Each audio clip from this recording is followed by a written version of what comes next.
Welcome to a special mailbag episode of the It's a Mimic podcast, where I, Adam, am sitting down with one of our Patreon subscribers, Andri, who has generously become our first patron of metallic Greatwyrm status. And that means that he's able to sit down and record an episode with us, and he decided that today we're going to be building a small dungeon from the ground up. But before we get started, let's get to know Andri a little bit. Hi. So, hi Andri, how are you? I'm doing fantastic. You want to tell everybody where you're from and who you are and all your important stats? Sure. I am from the very famous place of Iceland. Probably heard of it once or twice in the news, especially around 2010. I live in the capital area of Iceland. I am originally from the hillbilly part of Iceland, though. And yeah, I mean... Have you lived in Iceland your whole life, or? No, I lived in Denmark for 2 years, unfortunately. I had the displeasure of living there. All right, our handful of Danish listeners that I'm sure exist out there are going to come They know what they did. When did you start playing D&D? How long have you been playing for? Ooh, I think I've not played for a long time. 3-4 years top. I have. Yeah. I think I had my first session 2019, and then there was like a hiatus because of COVID mostly. But in Iceland, the regulations then sensitive subject, COVID. Sorry. The regulations lifted a little bit the latter part of the summer 2020, and that's when I got into my first group, which I'm still a part of. That's very similar as far as the COVID regulations lifting. That was kind of the same timeline that we had here. Yeah. But then we held off. Personally, our group held off for a while after that because, the regulations lifted, but the numbers were still sky high, right? So. Yeah, I mean, a similar thing happened here. But when we saw the numbers spike, but the regulations didn't stop or increase, we went over online, and that worked for a little bit. It was a bit chaotic, but it worked. Yeah, I think that COVID actually probably brought a lot of people into D&D. So you say you haven't been playing for very long, but I think that you've probably been playing an almost average amount. There are a handful of people like me and Dave that have been playing for decades, but then there's... I am lucky enough to still be young. I'm only 20. Oh, you're hitting me right in the heart. God. Yeah, I know. But so we only had to worry about school most of the time. Mm-hmm. So, but I have been playing like weekly sessions pretty regularly. So do you DM? I do. I have my own kind of homebrew world. I have taken some lore from Forgotten Realms and just lore I like, jam-packed it into this world, and currently the group that is playing in that world is playing on one side of the continent, because the other side of the continent doesn't know about the existence of it, because there's a huge wall of mountains. There's a mountain range. That's the word for it. No, that's really cool. When we were talking beforehand, you said you just finished playing a session. Yes, I just freshly came out of one. Were you DMing that one? No, I was a player. I have the great pleasure of that in our group. We have made it our personal mission not to make a forever DM. Nice. I wonder what that's like. Yeah. One day, man. One day, surely. So you guys just rotate through that one then? Yes. So I play every Thursday when I'm not at work, because my work is very sporadic. I can get to that later. So I used to DM there as well, but that kind of subsided because of work, because it would become too infrequent to actually hold a good, steady flow of the campaign. So we put that on hold. Yeah. Everybody was fine with that. Technically, if I count the amount of campaigns I'm in, now this is gonna get mathy. So 2, 3. Technically, I'm in 5 campaigns and I'm DMing one of them. That sounds crazy and hectic. Do you have time for anything else besides D&D? Any hobbies or passions or anything else? I have time. I paint minis. Oh yeah. And I have time for that, surprisingly enough. If Pepperina actually listens to this, she'll love my dragon collection that I have. Well, I mean, okay, you're gonna have to post that in the Patreon Discord. I will line up my dragons very prettily and tag her. One of them isn't quite finished, but I'm sure she can figure that. I can see I mean, the huge they're Star Wars display. Yeah, we were comparing Yeah. Lego Star Wars displays in the background before we hit Yeah, record, I mean, there's more over there on my like big cabinet. Like I have a sizable collection, I'd like to say, but I play video games. I mean, the classic 20-year-old thing. I feel like I'm the only person under the age of 60 that doesn't play video games. Everybody I know, I sit there and I smile and nod, and my eyes glaze over a little bit. No, I mean, I don't always play video games. I take rounds. Sometimes I just sit on my computer, listening to something and painting. I like to have videos in the background or the podcast even. Yeah, it's therapeutic. Yeah, I don't paint, but I make maps, right? So when does drinking whiskey count as a hobby? Now, before anyone gets Canada, panicked yes. here, In Canada, that before the United States get crazy, the legal age in Iceland is 20. Back off. Oh, that's late. In Canada, it's 19. In some provinces, it's 18. I mean, in Denmark, it's 16, 18. You can drink the light stuff 16. Oh, that's cool. I didn't know that's like a graduated system. That's all right. I mean, there's a reason why they're like that. Okay, I'll stop talking about the Danish. Talking about them like we talk about French Canadians. Yeah, it's very similar. It's actually very similar, that dynamic. What's your favorite D&D class or subclass? You just finished playing. What are you playing? So I'm playing a homebrew class right now. I am playing a fiend sorcerer, so a bloodline of a fiend. Mm-hmm. The funny thing about it, and my favorite part, I'm an ASMR playing it. I'm an ASMR race with a fiendish bloodline in sorcery. And I think it's really cool. I think it's fantastic because so in that world he has his own gods and system. I'm not going to go too far into it because I don't know if he wants it out in the world. But my character, my rules. So basically, I got a blessing to become an ASMR, but that blessing got overtaken by some fiendish influence. I think we made the lore or the story, which is fun because I am all about fire as that character, and it's muy bueno. That's the extent of my Spanish. We've got a similar thing. Mieka's playing a tiefling who is a celestial warlock. And her backstory is that I remember that. Yeah, her parents are an ASMR and a tiefling, and it was Keyleth and sorry, it was Keyleth. That was the mother, and and the father's name was Stubbins. Steuben, that's right. I just listened to the Patreon exclusive Hydra, False Hydra, not too long ago. Which fantastic series, by the way. It's fantastic. Well, thank you. It's wild. I'm about to as soon as we're done here, I'm recording a little supplement. So by the time this comes out, I think that'll be out. Very fun. I keep getting questions about it. And I'm like, I don't have 45 minutes to type. I'll just talk for 10.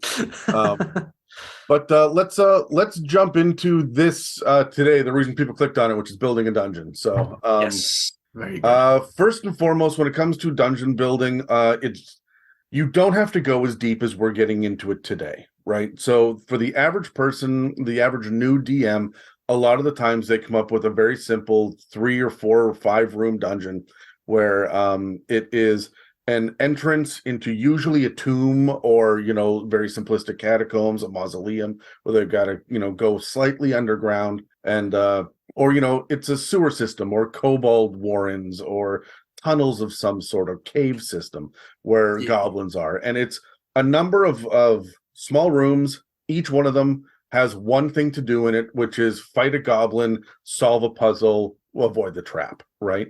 Most people realize that traps are in between rooms. They tend to trap doors more than anything else, or hallways.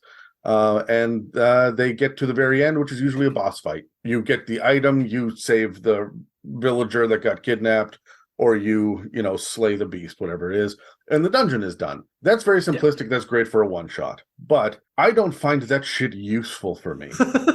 I have been DMing for so long, and my players have been playing for so long that kind of dungeon, they would say, oh, that was it? And it would be underwhelming. Yeah.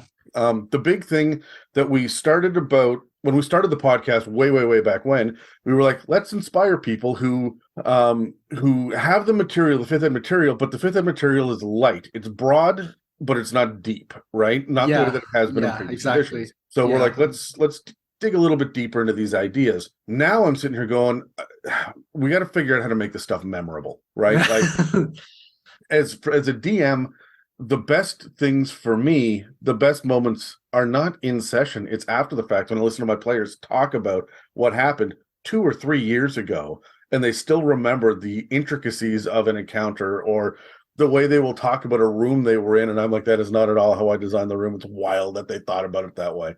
Right. Yeah. I've had something like that happen to me. I had like a flying ship, if you will. One of my players immediately caught onto it, didn't say anything because he wanted to see the stupidity of my other players. And I love him for it. I love him for doing this. So my other players just fucked around with some buttons and the ship started floating, but it was broken. Oh, okay. So it was like lopsided. I swear to God, these shits are they're bane of my existence. Was that a Spelljammer ship or an Eberron airship? No, it was a more closer to Eberron. Okay. But I had my own. I think I had my own spin on it. I delved very lightly into Eberron. Only listened like a long time since I listened to your guys' episode on it. It's been a long time. And I say a long time since it came out. That's what, like 2 years ago. That's been a long time. There are many hours between them. Yeah, that's fair. But I think it had like a magic crystal system that if you activate the magic crystals, it would like float. Like okay, it didn't have an elemental trap to it. It was just magic. Yeah, it was just works. Yeah, don't think about it. We're not going to get into the tech of it. It's not Star Trek. Move on. Yeah, exactly. But that sounds like a memorable thing, and that's what I'm always trying to do now is come up with the next memorable encounter. I'm actually in a position in my own campaign at the moment. If you're going to let me, I'm going to hit a tangent. Where go for it. My players have been wandering through the desert for so long, and they went from one location to another, but it was all desert exploration and survival. And then they ended up with the False Hydra. We did a little bit of a reboot, and now I've dropped them in a city, which is going to be their home base. And I want them to get to know the city because I'm going to threaten the shit out of that city later in the campaign. So I want them to know NPCs. I want it to feel like home. I want them to each design their own apartment in the city. I want them to make their own guild house if they want to do that. I want them to know the name of 3 different bartenders and be playing poker with the mayor.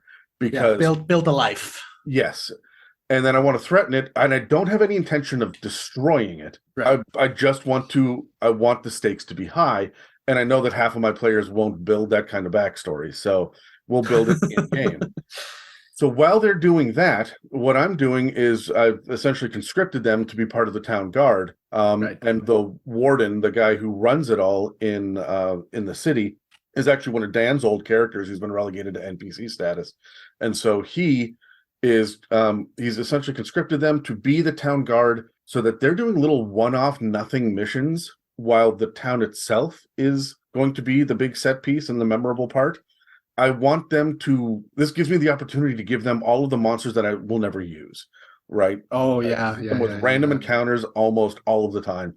I'm also letting them choose which missions to go on. So every session I provide them with 4 options, and then they will pick one smart. Or 2, right? So I'm curious to see, it's kind of a test for myself, or they're level 5. This is going to happen to level like 9. I'm curious to see which ones stick out in their heads and why, because this is kind of me testing myself to see where I need to change and grow as a DM with a little bit of meta knowledge. So I'm always playing and trying to figure out how to make it memorable because we play for the laughs and for the fun and for the story, right?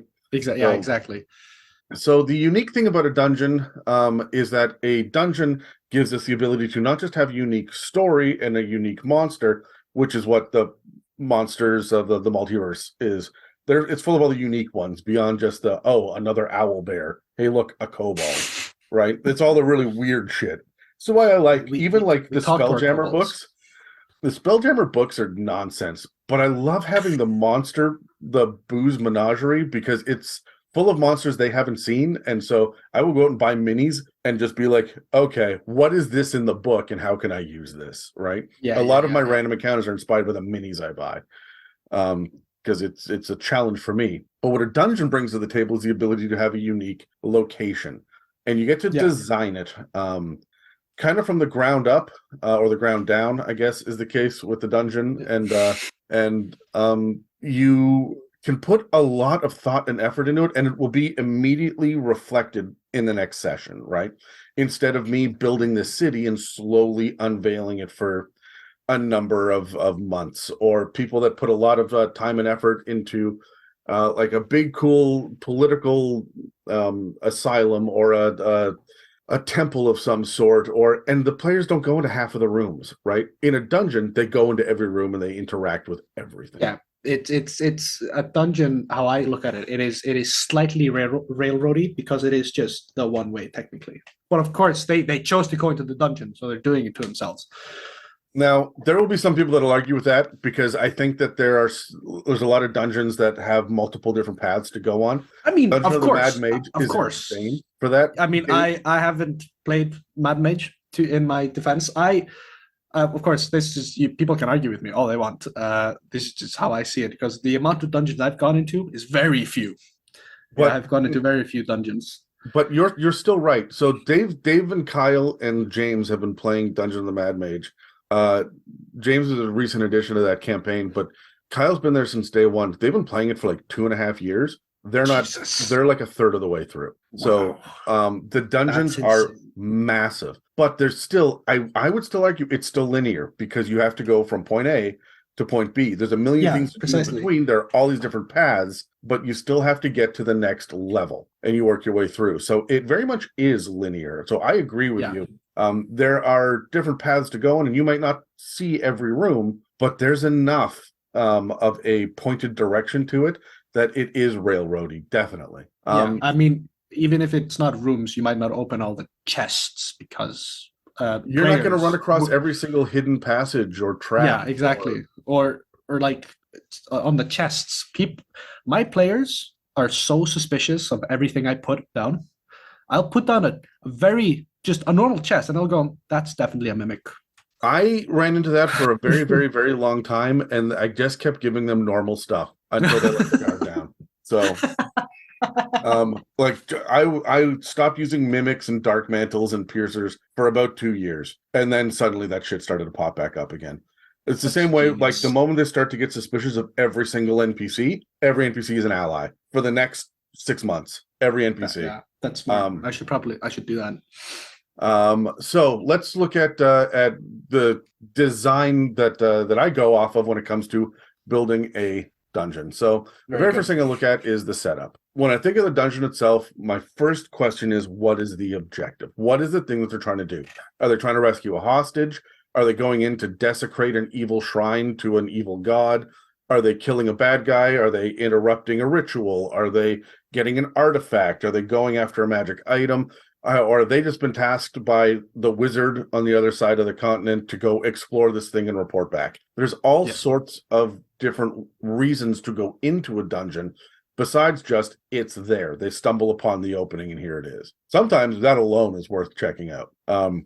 I did that to my players a couple of campaigns ago where there was a goblin thief who stole like a gold pouch off of them while they were sleeping. They chased it down and dove into a hole, and they went in thinking it's this tiny little hole, and nope, it was just an opening to a massive underground labyrinth. And they were like, holy shit. They were down there for like 7 sessions. So that's amazing. So we're going to design an actual dungeon today. So yes, the very first thing we need to think about is what's our objective. And Andre, you're the one that's in charge of this. So I'm going to keep asking you all of the decisions. Yes. So what's our reason for being down in the dungeon in the first place? So my idea for it is because I want to use this for my party, as I said to you before. I don't remember if you had started recording then. Their objective is to get an artifact that gives them information in that sense, or it's an object. I wouldn't call it an artifact, so to say, personally. In how I want to do it, of course, people can do what they want. Sure, of course. But that's what their objective is. but I have been planning in my head to pull a sneaky on him and have a bad guy there instead. Okay, so that's my next question is, who's the antagonist? And whenever I come up with an antagonist, before you give the answer, whenever I come up with an antagonist, I ask, first of all, are they alive? Yes. Because very much so. Because we have, for example, Tiamat is in the Nine Hells. The last avatar of Tiamat was killed, right? But it could be a Tiamat shrine, right? So her influence could be everywhere.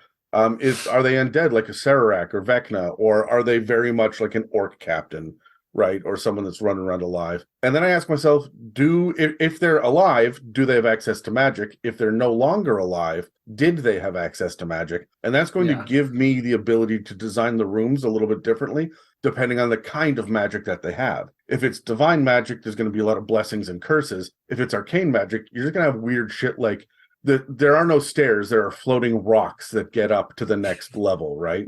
But they can only hold a certain amount of weight, right? And I can make puzzles and shit around that. The next question actually is traps. Are they likely to create traps? Are the traps deadly, or are they just like deterrents? Like, hey, don't come in here. Is it a poison dart that's meant to kill a villager? And you think villager level. So AC of 10, 4 hit points, right? Exactly. Precisely. If it's a dart that does 1 damage, that's a deterrent. If it does 1d10 poison, that's meant to kill a villager, right? It won't kill your adventurers, but it's meant to kill a villager. If it's also like meant to stop an army from coming in, then it's a lot of darts doing 1d10. So, are the traps magical? That's going to depend on whether or not they had access to magic. And my favorite thing is, and I learned this from the Tomb of Horrors, do they keep people out or do they keep people in? Because if the door slams behind you and there's no way to open it, you're fucked and the only way through is forward. And that's a very different feeling to the door slams in front of you and you can't get in, right? Yeah, that's fantastic, actually. And then I think about what was the original purpose of the dungeon? Has it been repurposed, or why? Was it built by somebody else? I love to do that because it adds a couple of different layers to it. The kobolds that are living in the shrine to the fire giant god means that I can have kobolds for the first little bit and all sorts of really rudimentary traps, and then giant level runic magic shit for the second half. And that's memorable, right? Especially when the kobolds are, they retreat deeper into the shrine, trigger a trap, and the kobolds die in front of the party. All right, that's going to be something that they all remember. So has this dungeon been abandoned? Was it cursed? Did people just forget it existed because it was an old order of monks that just disappeared one day? Was it raided? Is it inhospitable due to environmental reasons? Or is it just uncomfortable to be here because it's too hot or too cold or too moist, right? And again, did these people, the people that made the dungeon, did they have access to magic? So not just the inhabitants, but also the designers. And did they have the ability to create traps as well? So all those same questions, like, are they deterrents? Are they deadly? Do they keep people in or out? Are the traps magical? And then the last thing I think about are, what are the surrounding lands? Because as I learned, dropping a pyramid in a desert is a very, very, very different feeling than dropping a pyramid in a jungle, right? You're going to have different kinds of creatures in and around. It's going to be a very different kind of plant life, and different themes, right? So yeah, exactly. I mean, the environmental factor alone is staggering. Like, you think of I immediately thought of the pyramids in Egypt when you said desert, and then you said jungle, and I'm thinking Aztec or like Mayan. Yeah, and there are lots of environments out there. It's drastic. And like, what is a pyramid underwater? What is a pyramid inside a volcano? Right? Like you can really extrapolate and just go as interesting as you'd like on this, as long as it's memorable. If you don't want the memorable thing to be the location, you want it to be the bad guy, I would still say add a little bit of that unique environment to it. It's at the very least not going to hurt your narrative, right? So and also, how long did it take to get there? Because one of the things we're going to talk about in a little bit is the concept of resource management. That is what a dungeon is for, and that is what Dungeons and Dragons is role playing and resource management, right? So yeah, exactly. So do you have any ideas about who your bad guy is and what else is going on in this dungeon? Yes. So my main idea, because just to add some context on that one, my viewpoint of how I wanted to do it. As they are looking for a sapphire dragon. The sapphire dragon is not going to be in the dungeon because I'm not going to make that easy for him. But instead, I'm going to have something that leads to it in the dungeon.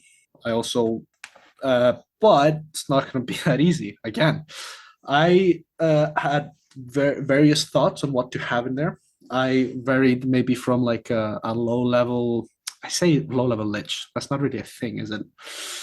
There's some lower level liches. Hold on, I know that the Undead series just covered that. Give me 1 sec. I can look. Yeah, fantastic. This is great, guys. If you need help, just ask Adam. He has everything. There are so many notes. The Google Drives, and there are multiple, are bursting.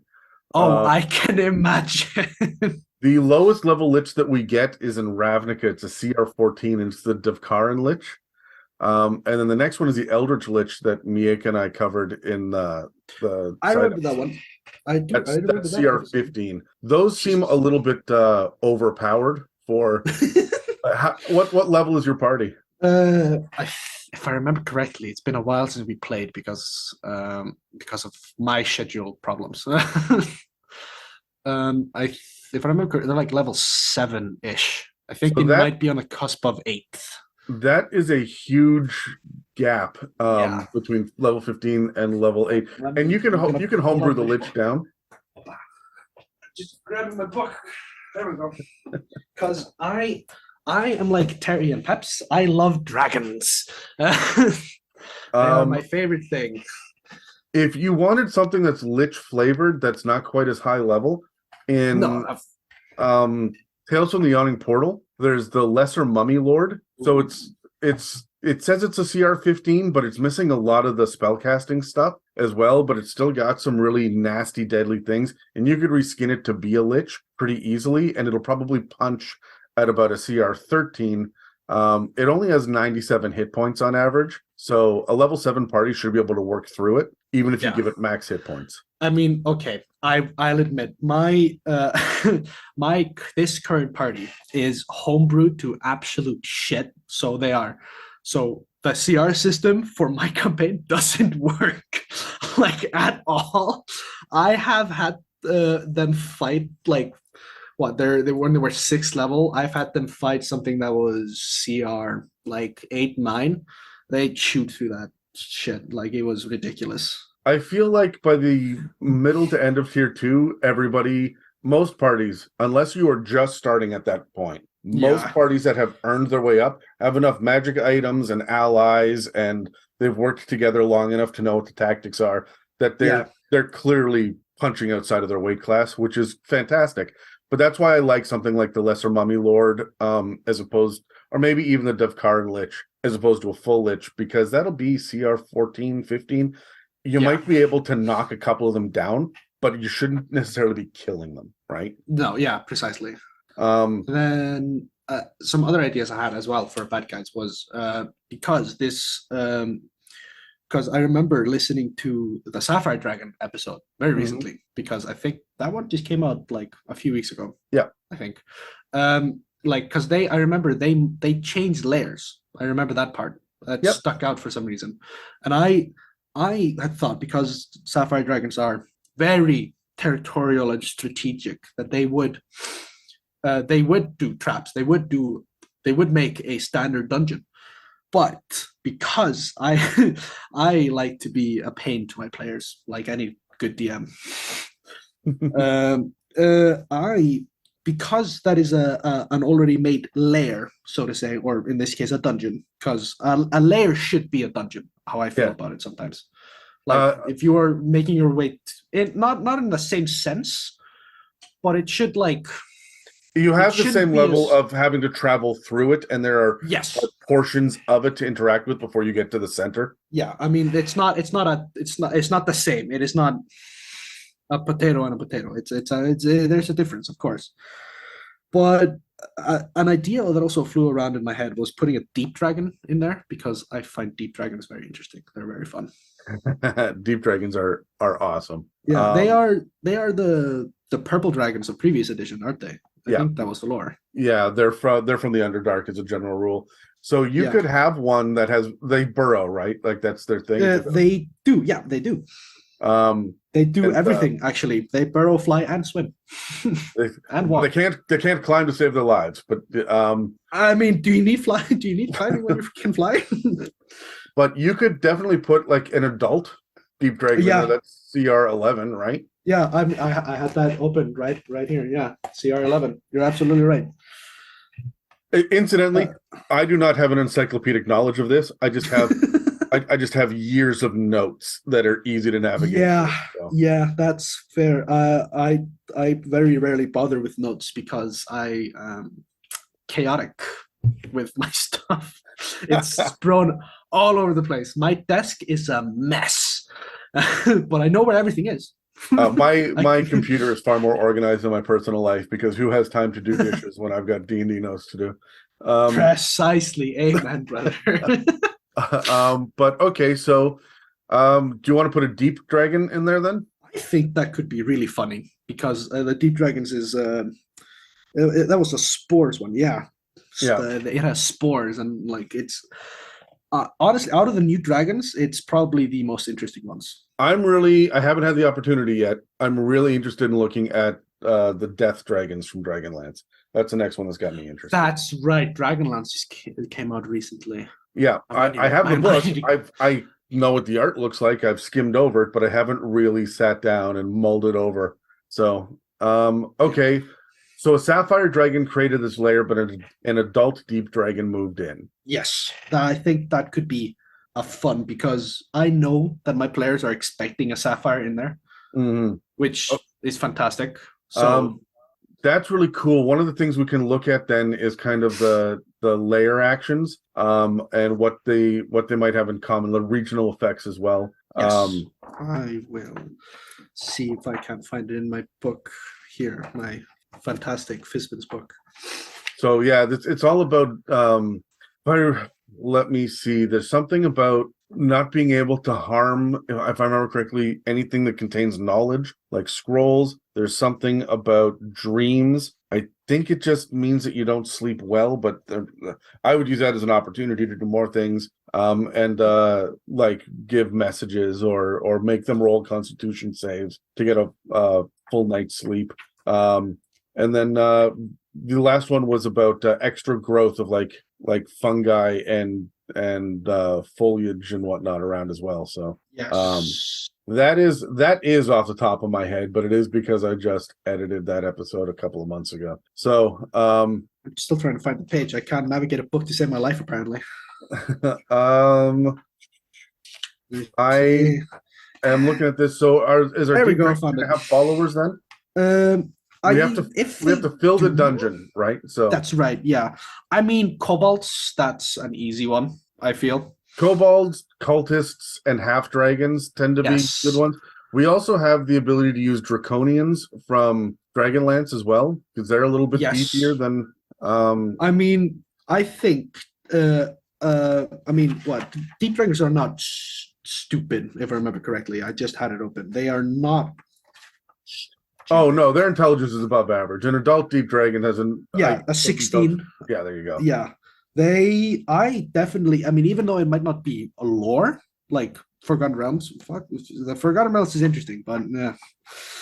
Well, I look at it like this: the average person, before you give them everything, like all of their bonuses and whatnot, the highest that a human intelligence can be is a 19. Yes. Yeah. So that means that our geniuses, our Albert Einsteins, our massive, big-brained professors are at a 19. The average, when you talk about your friends and which one of them is the smartest one, they're probably like a 13. Oh right? Yeah, definitely. Right? So a 16 means that this guy is like whatever your creature is an expert on at least a handful of things. Is probably very rarely wrong about stuff and is able to think through critical problems and come up with intelligent solutions. So 100%. So a 16 is high. Like it's really high. It is probably what I would say a an accountant, an actuarial lawyer is, they're very specialized in one thing or one precisely. field, and knows a bunch of other tangential shit about other things, right? So Yeah. but that probably means that for a dragon, they're probably a big strategist. Whatever their deal is, whether yeah. they like to hoard things or they want power or like whatever their big theme is, they're very, very, very good at it, right? Yeah.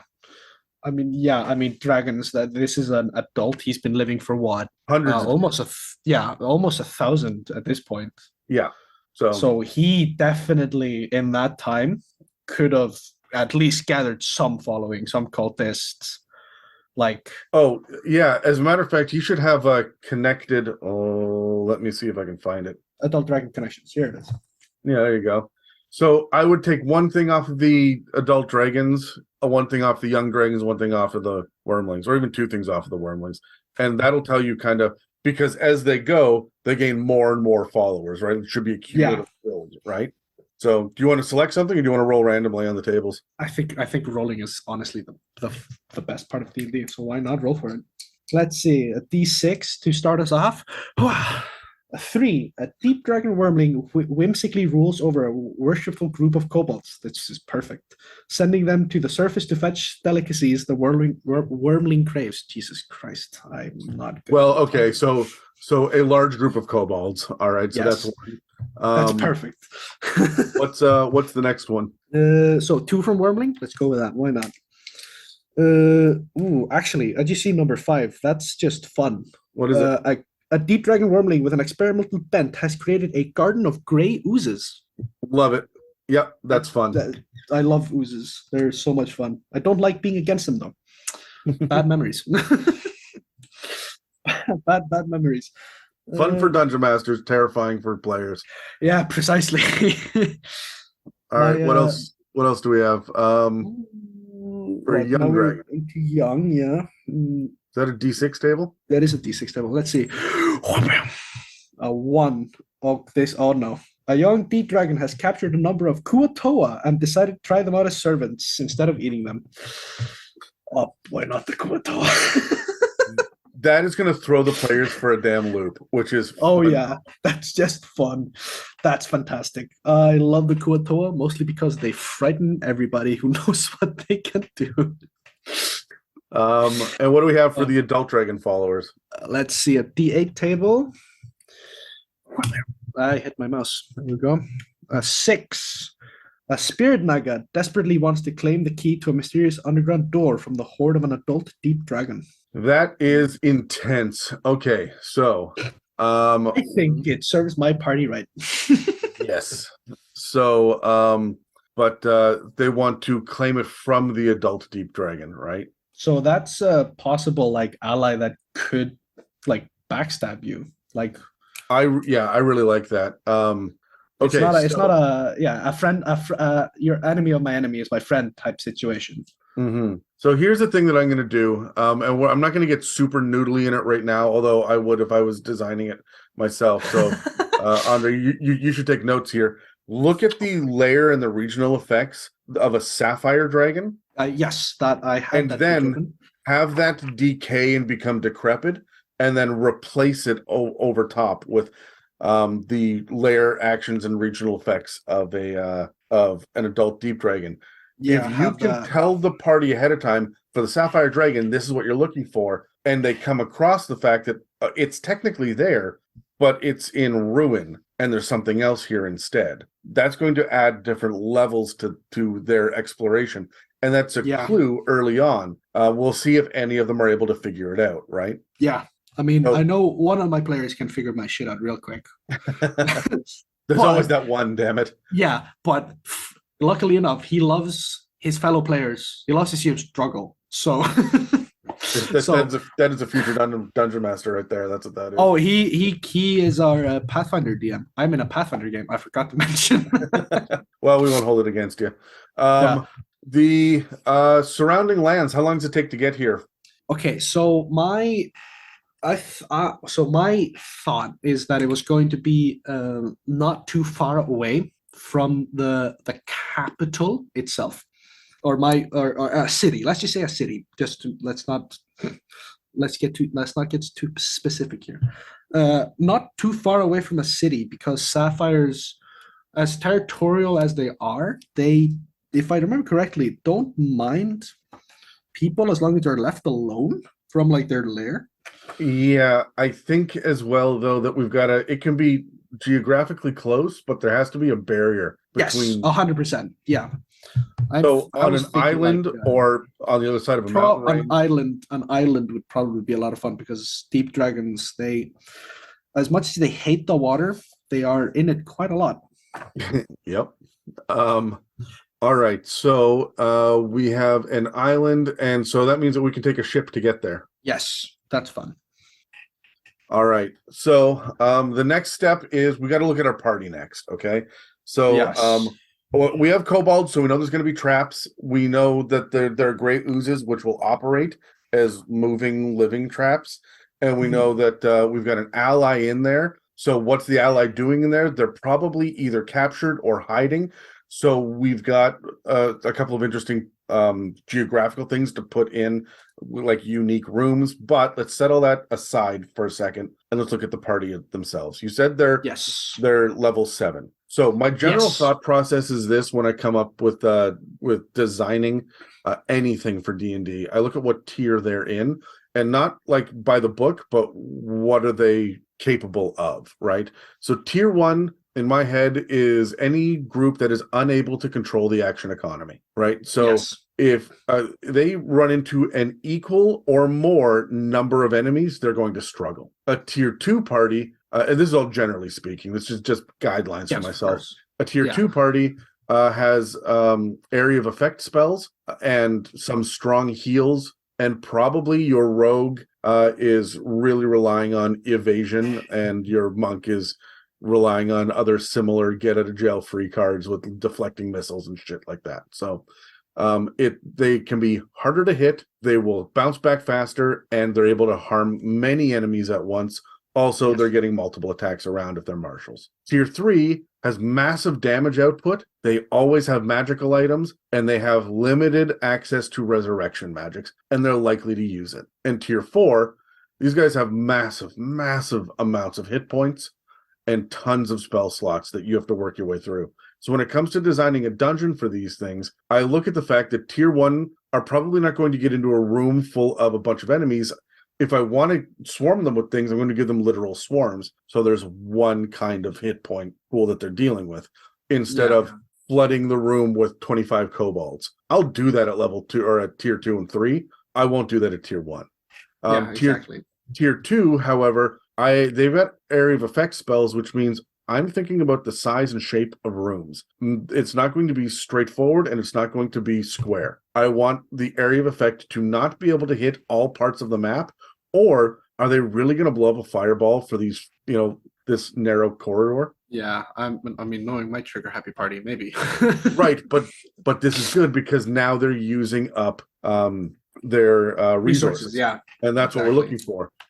Strong heals is a big thing as well, because I want that lets me kind of punch them pretty hard during combat and give them the opportunity to heal up.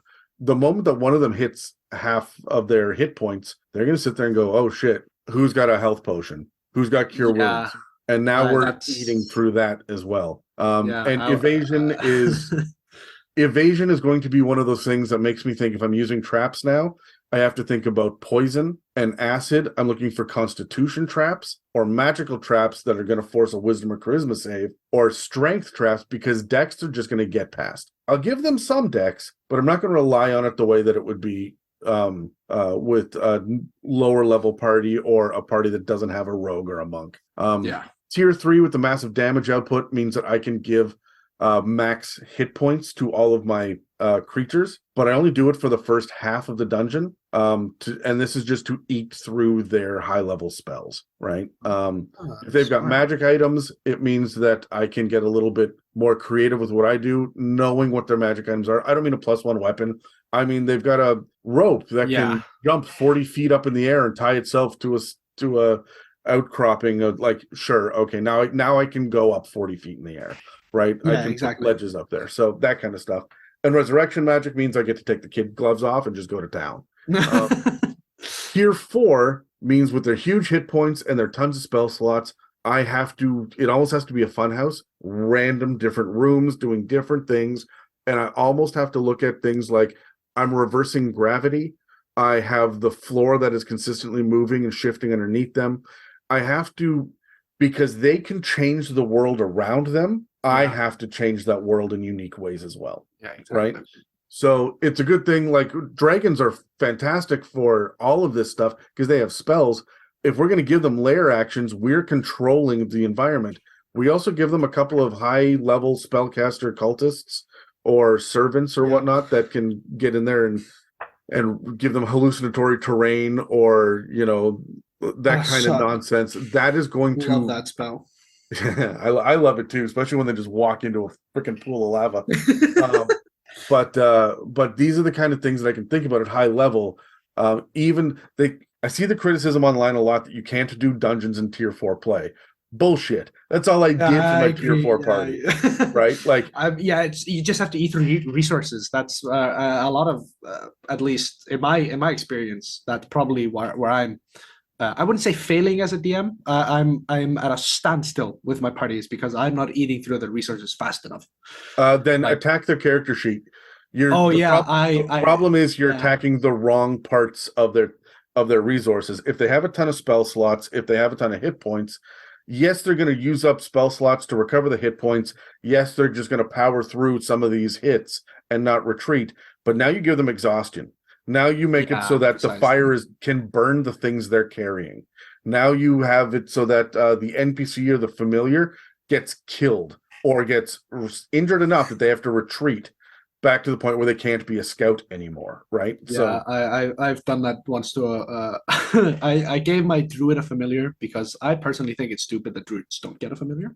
Of course, yeah. He uses it as a scout a lot. And once he went too close to the sun, and a cobalt trap just like I think it was 2 rocks on like ropes just crushed the familiar. He was like, "You monster!" I was like, "You shouldn't have sent your owl." Like, my guy, I got to the point where because familiars are smart, right?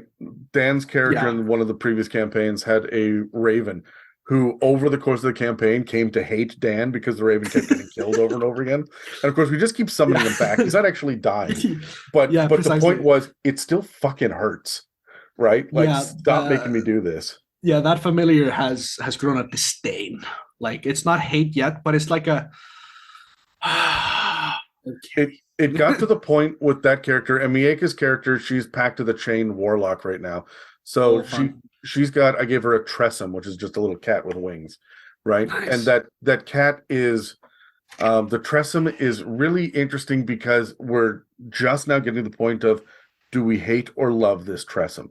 And so it's up to the player to try to get back on their good side. And I had Dan bending over backwards to get Zoltan the Raven back on his side.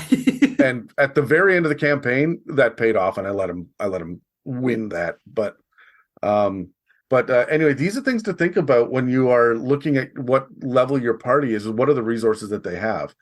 Yeah. If you say that they're playing, outside of their weight class, they're beefed up. Is it magic items? Are they power gamers? What is it? How are they doing that? So I think it is a mix of.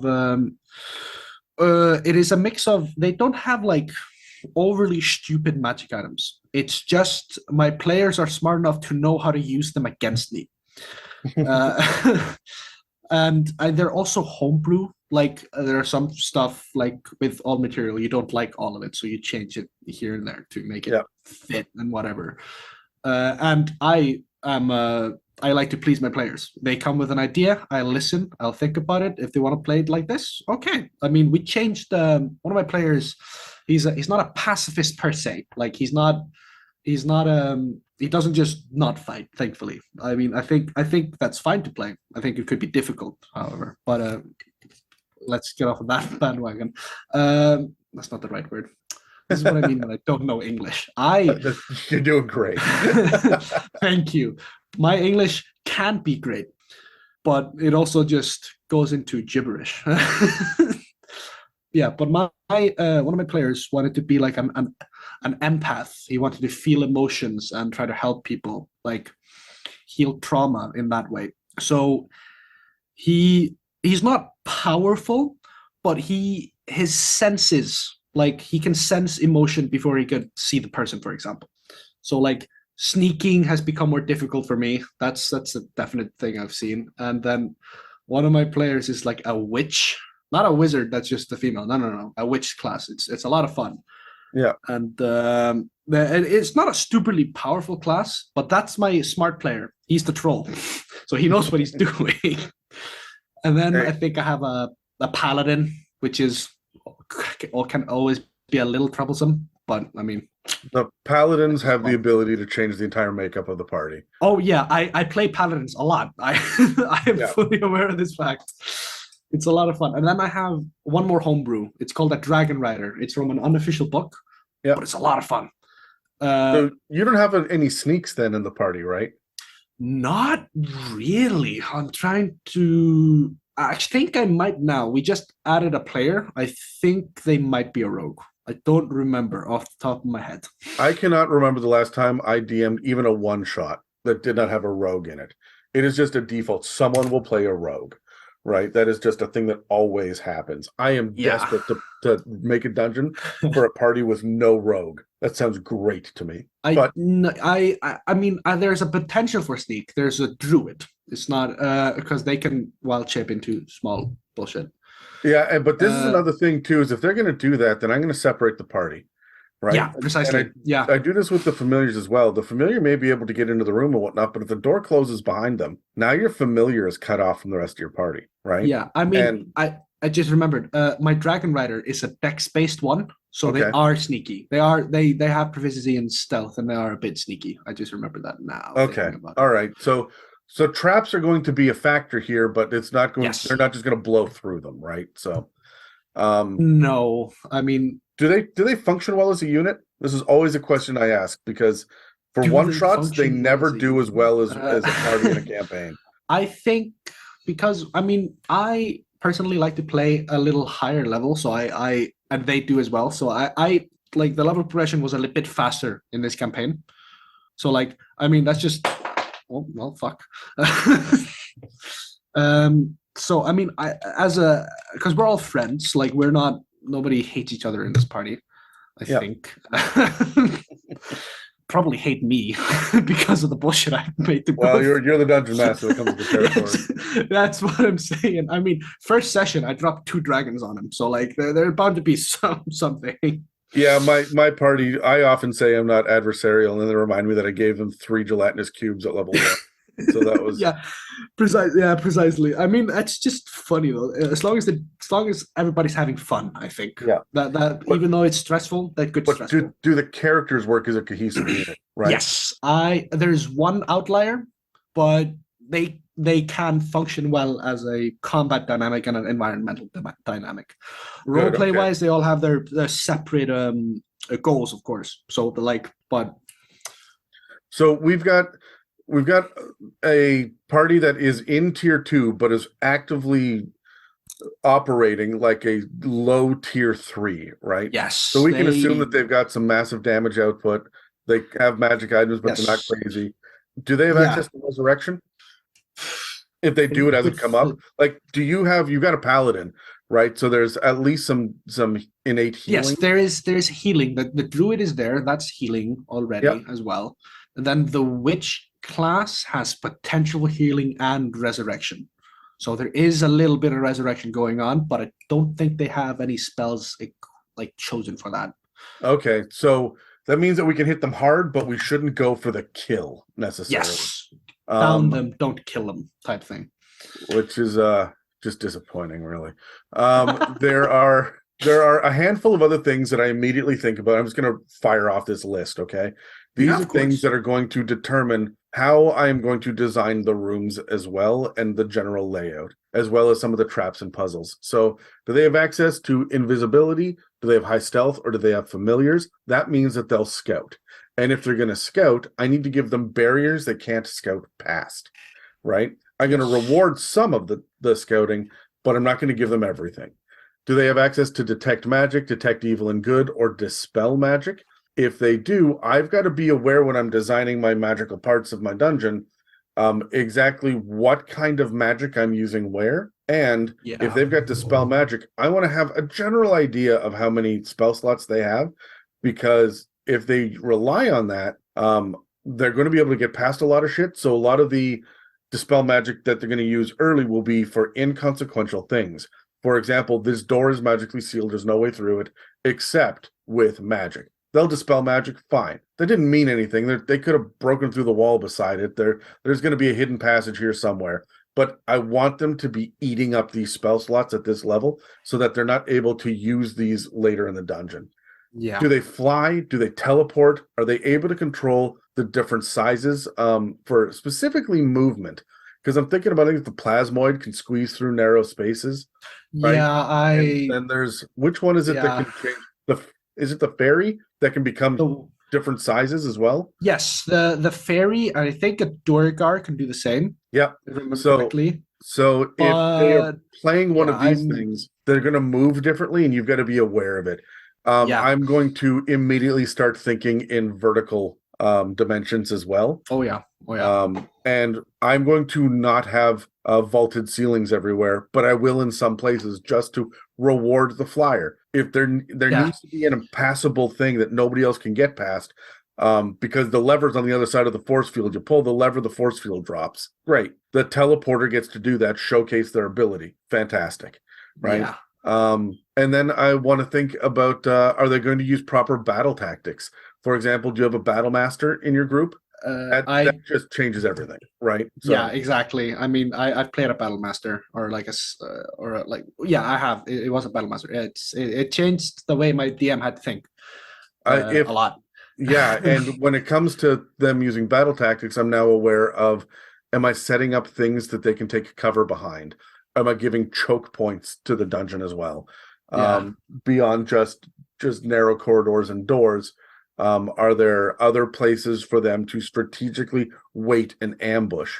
If they have battle tactics, what are the battle tactics of my kobolds, right? That we're going to use in this one, right? And they have to be at least as smart as the dumbest member of the party, because that will at the very least challenge them. I mean, character, not player, right? No, I know what you mean, but the next question I have is, do they have dark vision? And this one is sneaky, because if they all have dark vision, they won't bother lighting anything because they're being sneaky.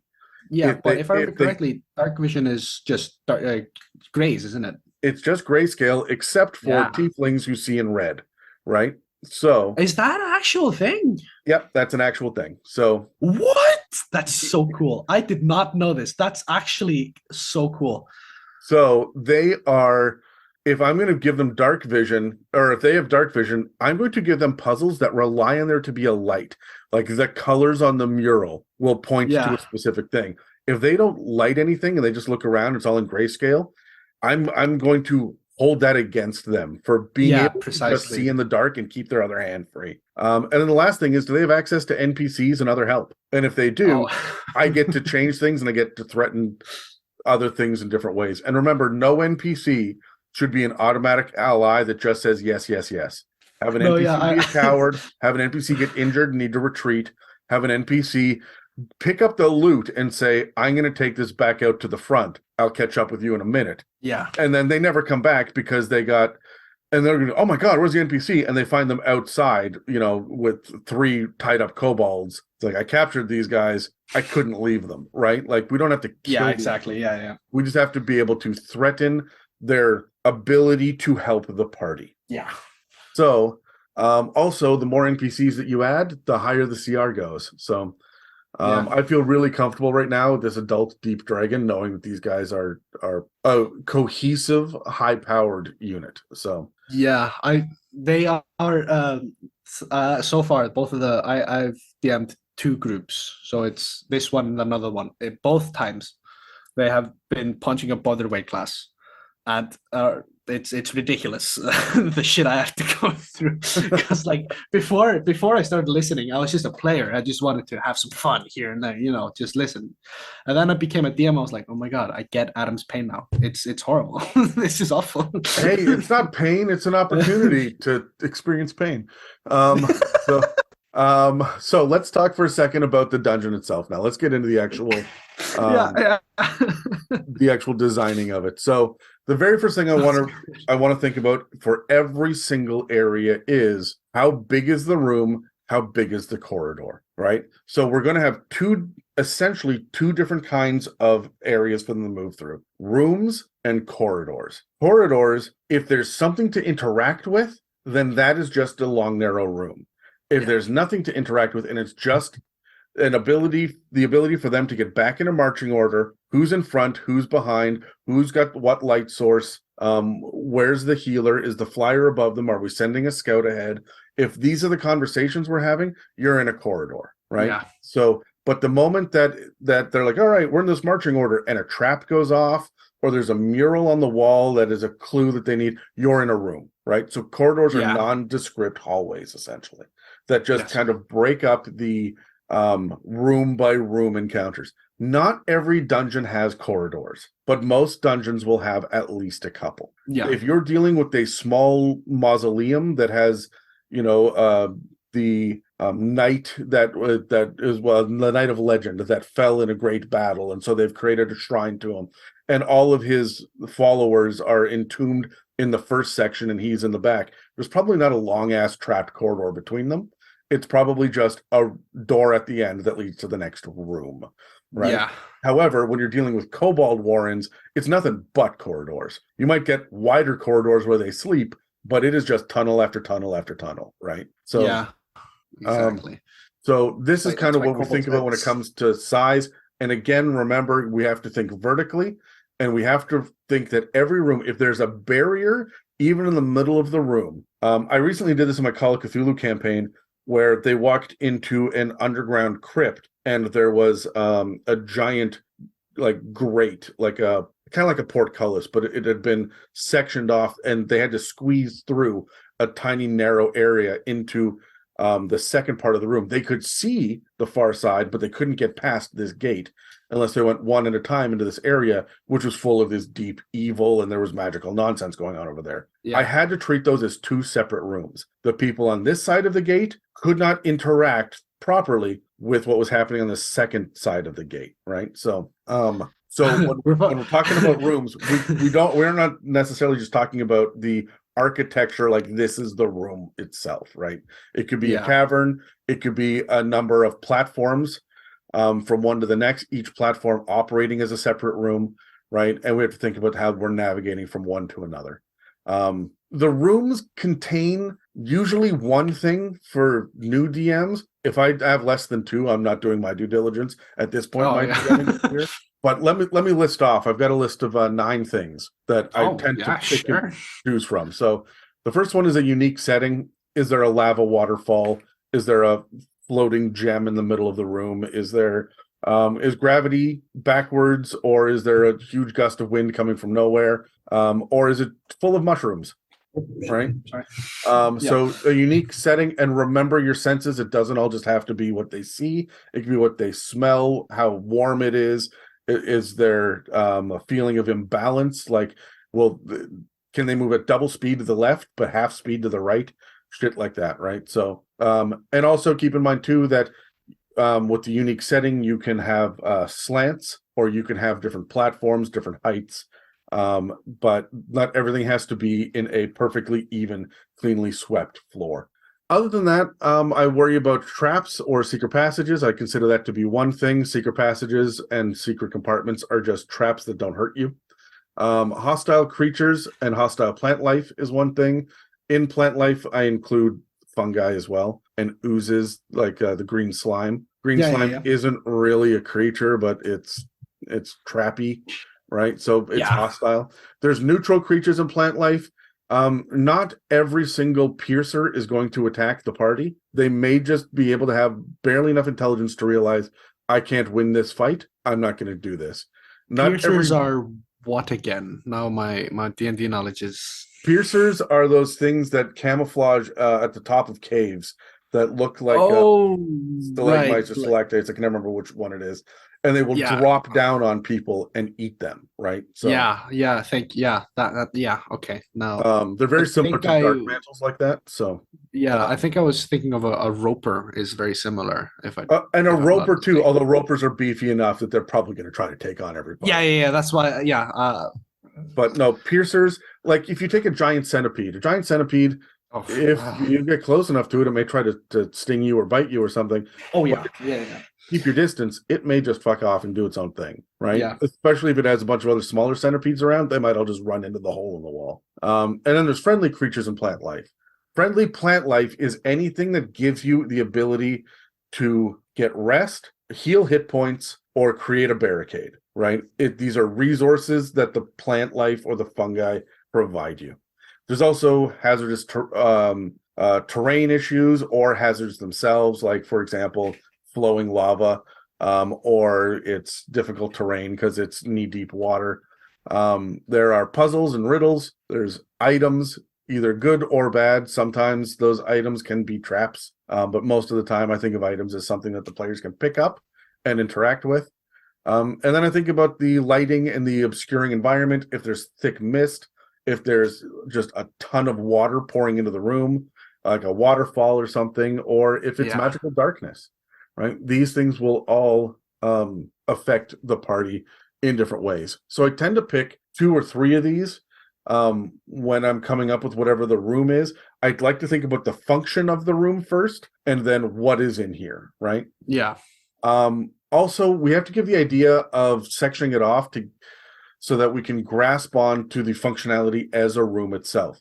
Between rooms, there are a number of different options. You can use doors, ledges, short hallways, stairs, force fields, debris, or other natural barriers like a waterfall, right? Where there's clearly one side of this room, and the moment you pass by any one of these things, you are in a different environment. Yeah, that's fun. And then we got to think about how big is the dungeon? What was the original use of the area? We know that it's a sapphire dragon. And an adult, it's a pretty big dungeon. They're going to be areas in here. We're not going to have a whole lot of 5-foot corridors unless the kobolds have dug that out for their own, purposes, right? Oh, kobolds definitely dead. Yeah, but an adult dragon is huge. Yeah, right. So exactly. Yeah, they're not gonna be going through that. The smallest a room is going to be is twice their own body size. So when you think about that, it's not, they're a 15-foot by 15-foot influence. That's what huge size means, right?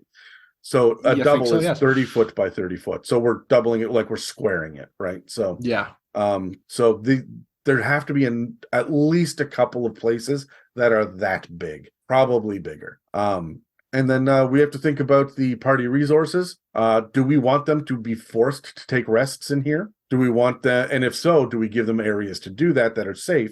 Or do they have to deal with ongoing patrols? Do we think about this as a side quest? This one clearly is a side quest. It'd be different if it was a one-shot or a big set piece end of the tier, right? The next chapter, right? This is a hurdle, so to say, a side quest. Yeah. And then how long are your sessions? How many sessions do you want to spend in here? Right? Yeah, so, that's it's a good thought, actually. Because I'll tell you this, I talk all the time on the podcast about my fucking demon keep that I ran way back in the day. That took us like 8+ sessions. I wouldn't. Yeah, I remember. I would not be surprised to say that. Like, if someone said no, it took 12, I'd be like, yeah, okay, I believe that. It was 108 rooms, each one with a separate demon. Jeez. Most of them had been homebrewed, and it was 108 rooms. And our sessions were 8 to 10 hours each. We spent days. How long ago did you do this? Like, that would have been 20. I'd have to ask Casey. She's the only one left in my party that remembers that now. Jess and Jamie moved on. Dan hadn't joined, and Terry's in a different group now.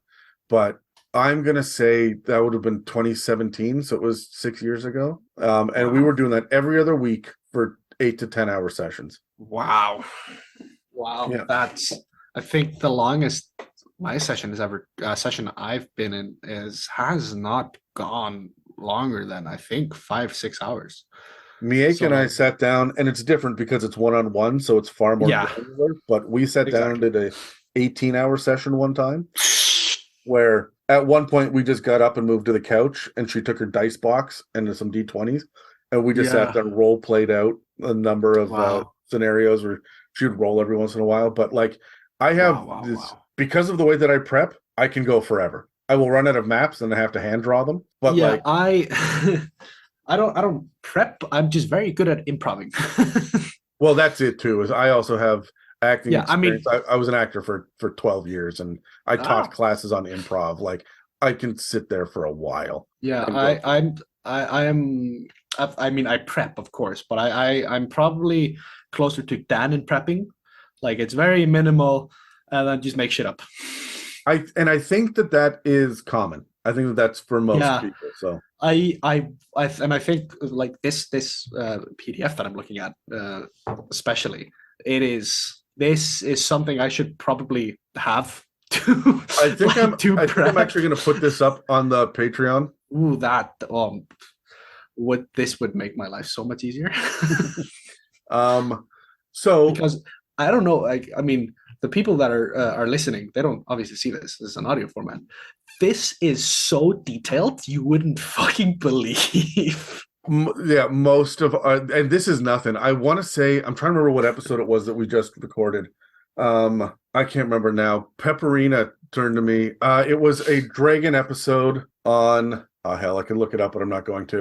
It was a dragon episode. It was on Gem Dragons. No, doesn't I mean, matter. that's very possible. The So the the the, gems.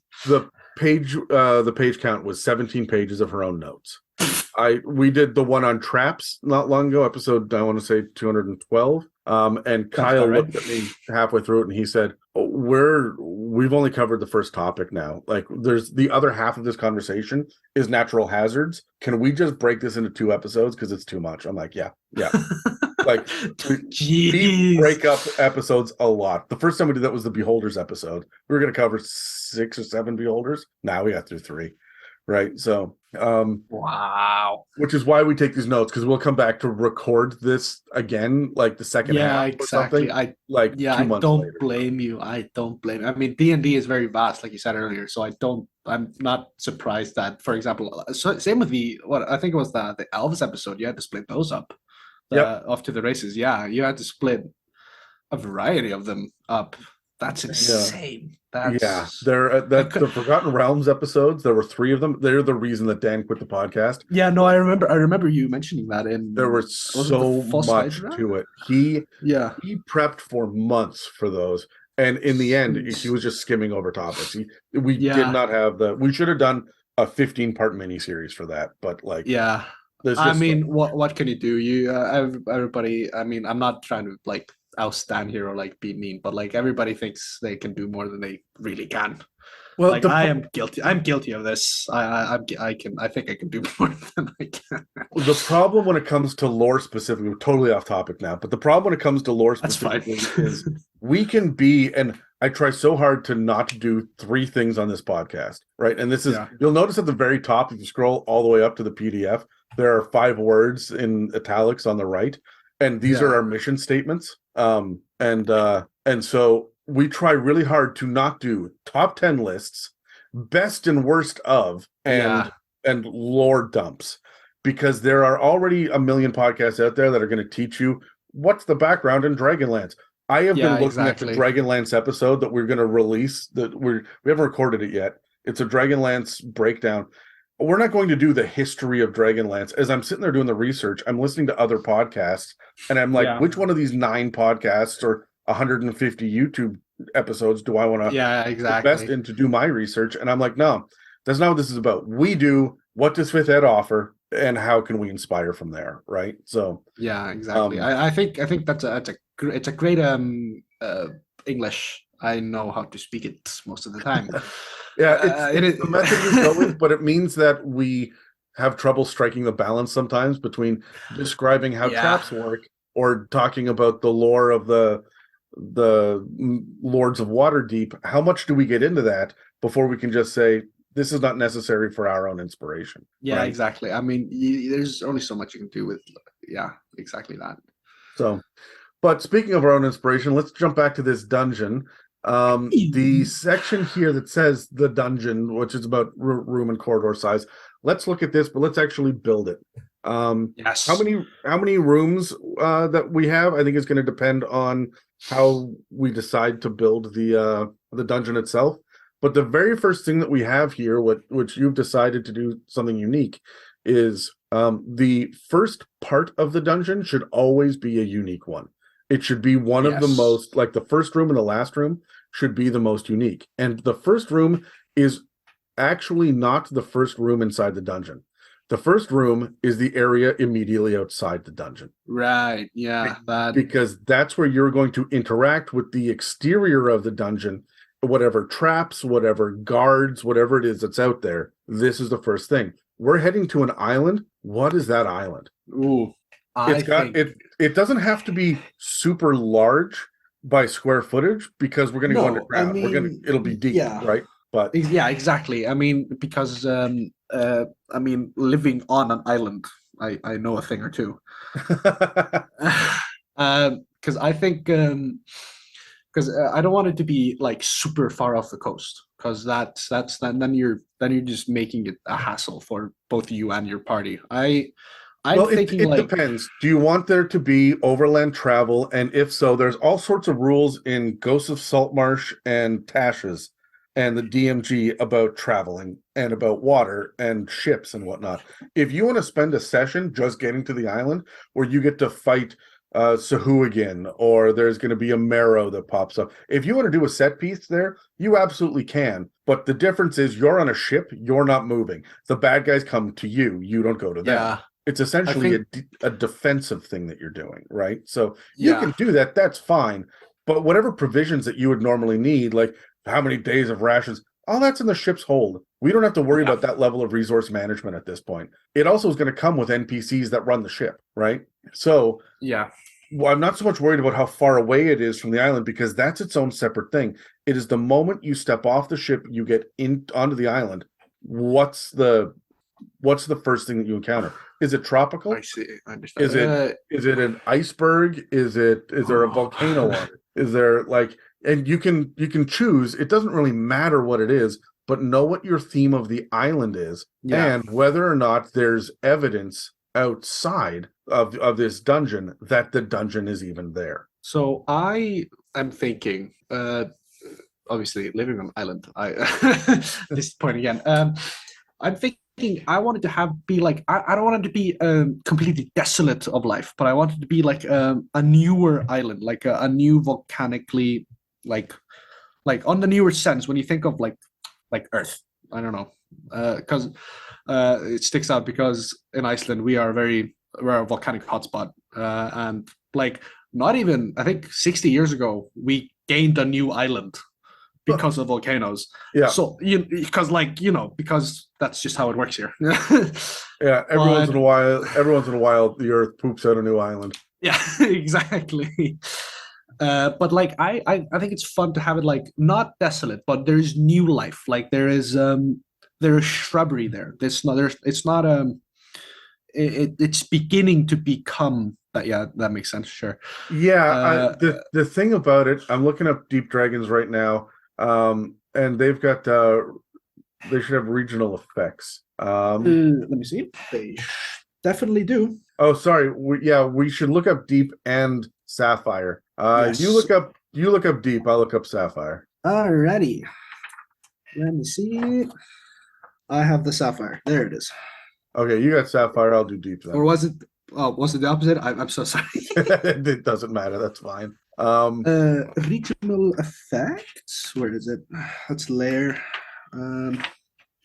Regional effects are down to the stat blocks. They're down at the stat blocks. I mean, I can find this out. There it is. Yeah, the layer actions are. Yeah, I don't know why they should really be opposite.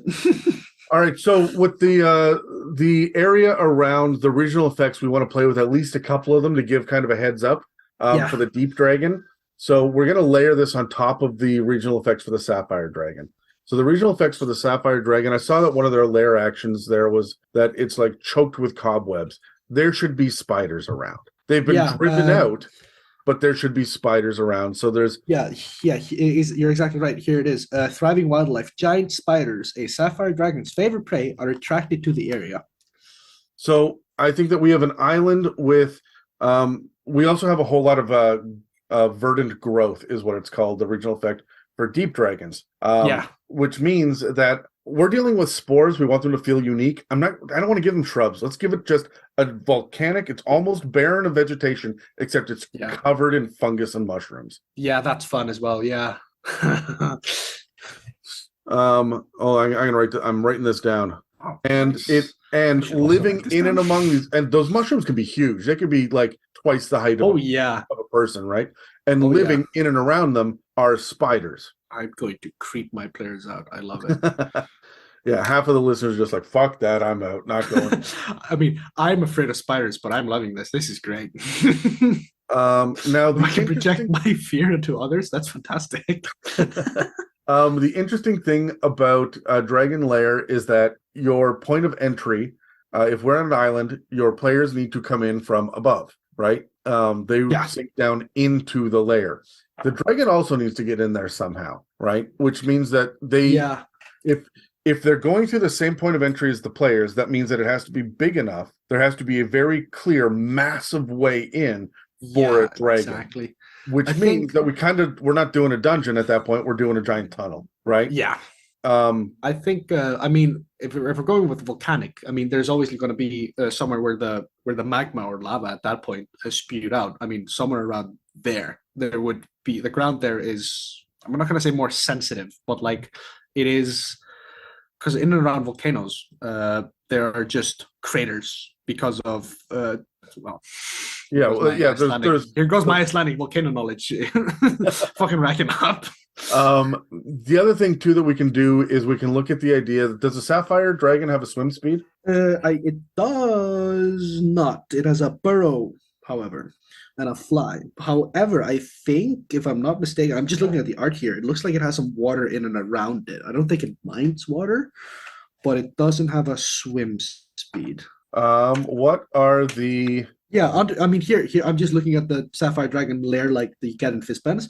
They have an underground river in the lair. So like, they're not opposed to the idea of water.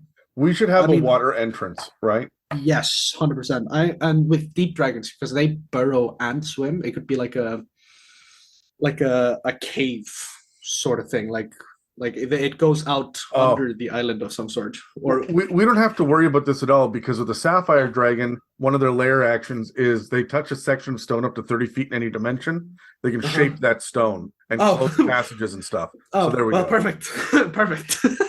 So that gives us kind of we have an underwater opening. Yes. The deep dragon, we didn't even need to do that, because the deep dragon would have burrowed in from the Underdark. Yeah, that's true. So the only opening that we need here is a kobold opening. Oh, that's fantastic. And that's going to be small as well. Yeah, we have Kuatoa would be able to squeeze in. Oozes don't give a shit. The Spirit Naga. Okay, so like an opening that looks like it's been like there's a lot of rubble around it, because the Spirit Naga, which I believe is large size, would have had to burst its way in. Don't remember what book that's in. Nagas, are they in the monster manual? I think a bone, a shadow, and a green naga are. I think Guardian is in there for sure. Oh, Guardian. Yeah, I'm thinking Guardian, not green. I just remember the art being that it's green in the art. That's what I'm remembering. Bone. The spirit's in there. So the spirit's large size. And it has spell casting, but nothing that's going to help it. It's got water breathing, but no other real movement stuff to it. So it will have had to have burst its way in. Yeah.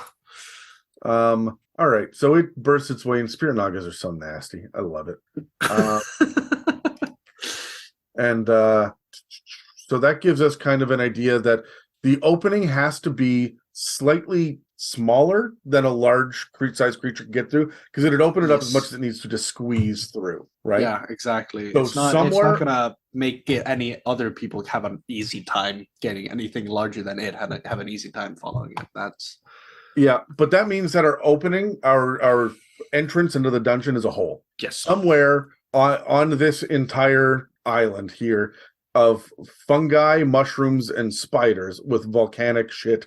It doesn't have to be like flowing magma, but like clearly it's dark black volcanic rock, right? Somewhere in here is a hole underground. Yeah. Kobolds, they're not fond of the sunlight, aren't they? They would probably pick a place where they could like be in the shade the most, wouldn't they? Yeah, which means that they would either do it at the base of a large mushroom, or there'd be some sort of like outcropping. I mean, yeah, I'm thinking the mushroom. That just sounds fun. Like the outcropping seems a bit obvious. Yeah, but I agree with you. Like being in and around the mushrooms, like there's this huge one, and then there's this small one, like kind of covering it, I suppose, because you can also just go with non-traditional fungi as well and just have giant like you've seen the fungus that grows out of the size of trees, right? Like you just have giant growths of fungi that are at an angle and providing shade, right? Yeah, that's fun. If my suggestion here as well is pick fungi with bright, vibrant colors because it'll seem fantastical and not boring. We're playing D&D. Yeah. If they're bright pinks and purples and the mushrooms are all bright red with black rock in the background and giant spiders all over, that's memorable, right? So yeah, exactly. So do we post guards at the hole? I think I mean, yes. I don't think they're gonna be the traditional like obviously not town guards because they're gonna be kobolds. I think because kobolds are cowards, killers. Right? Ooh, yes, you're absolutely right. They would, wouldn't they? They're gonna be sitting there with giant clubs, right? Yeah, because like a giant spider, that's a medium sized, if I am not mistaken. That is bigger than a kobold. Oh, I think they're far. I thought they were large size. Some of them are. Let me look. Giants. I'm just doing these on the top of my head. They might be large. They might well be large. I'm just thinking about the damned mini that I keep putting on the table to scare Megan. Oh. Giant spider. Yep, large size. Oh, fun. That's better. I won't like. That's better. I would definitely have a couple of these giant spiders that are around. Okay, so let's talk about the room. The first room that we have is this island, right? So let's get back to our structure here. So the island, the way in is just getting off of the ship, right? Yes. There's nowhere to actually dock, which means that your players have to take a small canoe or something, a small rowboat off of the main boat, or they can swim. Either way, there's a smaller boat that they're going to get off of, and they're going to have to leave somebody behind to guard the boat. So that immediately removes one of our NPCs. Yeah, exactly. Which is great. Do they have sidekicks or NPCs with them normally? So, strictly speaking, no, but they have like one of the familiars is basically an NPC because he's a talking head. All right. So we'll keep the familiar with them. So we'll have to send them with an NPC from whatever the ship is that they. Yeah, that is manageable. Yeah. They have friends around, so yeah, so that's sorted. They don't tag them along because they got attached. So let's look at the dungeon, the first room, which is essentially the exterior section of the island. It's not going to be too huge, but it can be big enough that they shouldn't automatically know where the next way forward is, right? The next room, the next barrier we have is this hole that we've created, right? Mm-hmm. So on the island, when we're thinking about it like this, let's grab a couple of things to put there. We have a unique setting, that's one, right? And we have hostile creatures, right? Which with the spiders, which means we should plan for there to be a spider attack. Yeah. I would also I would telegraph the fact that there are spiders coming by having a dead hollow husk. There's no liquid left in this kobold strung up in webs hanging from a mushroom. Yes. That's just fun. So right off the bat that they know spiders and kobolds, right? And now honestly, it's a survival check, couple of survival checks to figure it out. Yeah. They might have to explore the island a little bit with perception, investigation. They might find a couple of kobold traps. I could make a little D6 random encounter table for the island. If I do, it stops really being a part of the dungeon and starts just being an island. Yeah. But if it's small enough that it'll take less than 2 hours to really explore the area, then they should. We'll just treat it like the entrance to the dungeon itself, and there will be a handful of spiders that they will have to either fight or run away from or whatever. Yeah. The CR of a giant spider is 1, so you can throw waves of these things at your party, and they'll kill them and feel great about it, and then more are coming, right? Yeah, exactly. Just so many spiders. And I would give them holes. It's a volcanic area, right? I bet the ground is porous, so these giant spiders, there are probably large holes all over the place. What you're looking for are the kobold guards. Now, kobolds are sneaky, so they're going to hide, but the more traps you run across, the more likely you are that you're getting close. Yeah, exactly. Yeah. So the more frequent, the closer they are. So we've got giant spiders everywhere, kobold traps, and survival checks. Adam, you have to learn how to spell survival checks. All right, and then I'm not any better. We have a couple of kobolds, like kobold guards. I'm going to call them kobold spider smashers. Normally, kobolds come with like piercing weapons. Let's make sure that these guys just have bludgeoning weapons for smashing spiders. They probably also have machetes to cut through spiderweb. Yeah. Yes. That or bludgeoning and slashing weapons. Sorry? Fire. Fire, that could be funny, but that would be very obvious, wouldn't it? You know what? Make the island super big, right? And they can see a tendril of smoke coming from the others. Not super big, like 3 miles, right? But they can see a tendril of smoke coming up from the far side of the mountain. Yeah. Once they've landed there. So they have to then trek through the mushroom jungle to get there. And they find that there's a bonfire with, I don't know, a handful of kobolds around. Yeah, that's fun. Because then they have an obvious direction at least. Yeah. And that's going to make it a little bit more forgiving for their survival checks and whatnot. Yeah. I'm not going to give anything special to the fungus or mushrooms at this point. I don't need to make it poisonous or healthy. Like, it's just fungus. I would make them inedible, right? Like this is not a place for you to just get a bunch of rations from for free either, right? So it's bitter and it upsets your stomach and you throw up, but you don't take damage. Yeah, exactly. So I'm assuming that they're going to approach the kobolds. This may be a role-playing opportunity, but the kobolds will be hostile. So either way, we're going to get a dynamic encounter of either sneaking up to them and then fighting them, or trying to role-play and then fighting them. Do you have any small creatures in your party?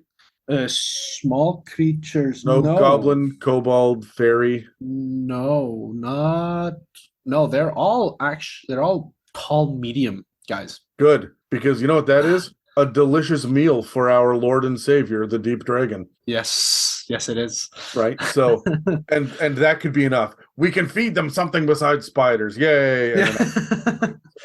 We'll be the favorites this time. Yeah, maybe exactly. Let us sleep inside, right? Like whatever it is. So, so that brings us to the hole. They're clearly going to get in a fight. We can have a kobold escape into the hole. That's just good tactics for them. At this level, the kobold that escapes back into the hole is a problem. The kobold that escapes into the mushroom jungle is not a problem. They're going to escape into the mushroom jungle and get eaten by spiders. If they go into the tunnel, they're going to call for backup. So we should have more kobolds in the next room to be backup, right? And that way we can actually extend this section. So our first room, or we can extend this encounter by bringing in waves of more kobolds. This next room should be guards. It should be a guard room, and they should have ranged weapons or magic. Yes. Because when they join the battlefield, we have to be able to threaten the party immediately and not waste a turn getting the kobolds up to the party. Does that make sense? That makes makes sense. Very much so. Okay, so the next room is a dark. I'm going to say it's dark because of sunlight sensitivity. There's no reason for there to be any sort of light source inside. Yeah, don't they? The kobolds, do they have dark vision, don't they? Oh yeah, if they have sunlight sensitivity, they have good dark vision. So that is just a Yeah. good solid rule. Let me see, giant spiders that would have lived there before have blind sight and dark vision. Oh, nice. Let me scroll up to kobolds for a second. Kobolds have, yeah, they clearly have dark vision. Yeah, out to 60 feet. And then we have a spirit nega as well. Would they have required a light source? I doubt it. Yeah, well, it's already a magical creature. So yeah, they're monstrosities, so they they have dark vision out to 60 feet. yeah, And of course a deep dragon, all dragons do. So like, yeah, exactly. And I think the deep dragon actually has very good, even compared to dragons. Like adult has 150 feet. yeah, there we go. That's perfect. The last thing that we have in there, I believe, is kobolds, and they have dark vision as well, up to 120 feet because they're fucking ridiculous. So, Jesus. So there's no reason for any light source to be in there, which is great. This is going to be a guard room. The kobolds in there are going to be a handful of them. We're just going to say the same amount that were outside as well. Yeah, that makes sense. And they have sorry, I am typing for my own notes here. No problem. And they've got ranged weapons.